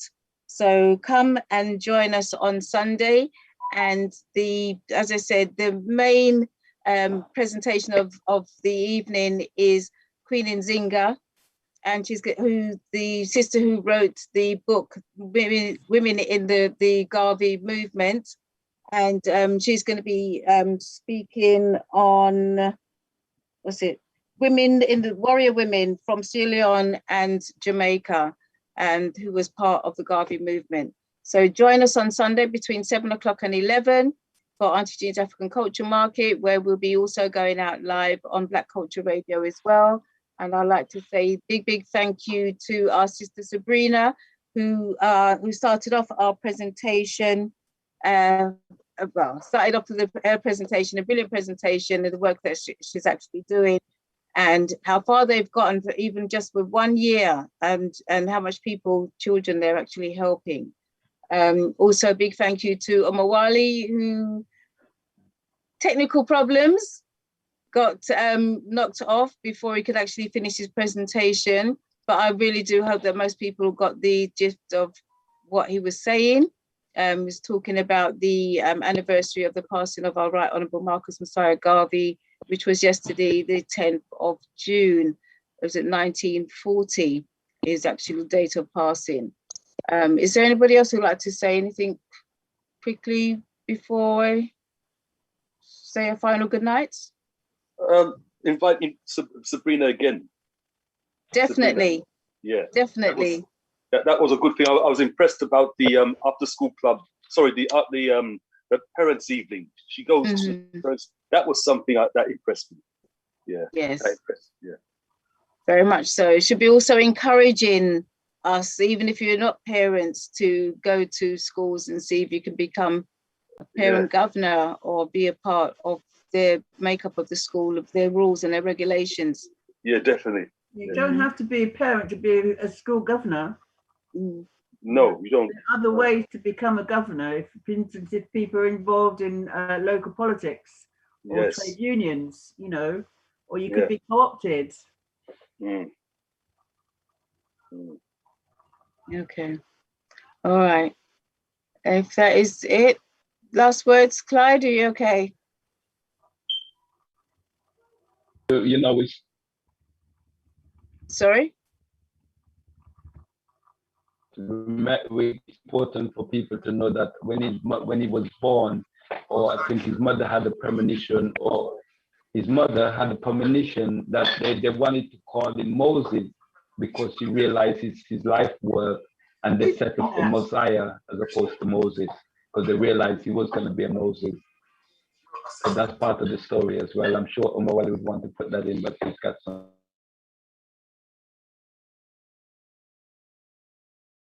need to get in touch with me. My number is in the chat, and I'm gonna reply. Okay, thanks.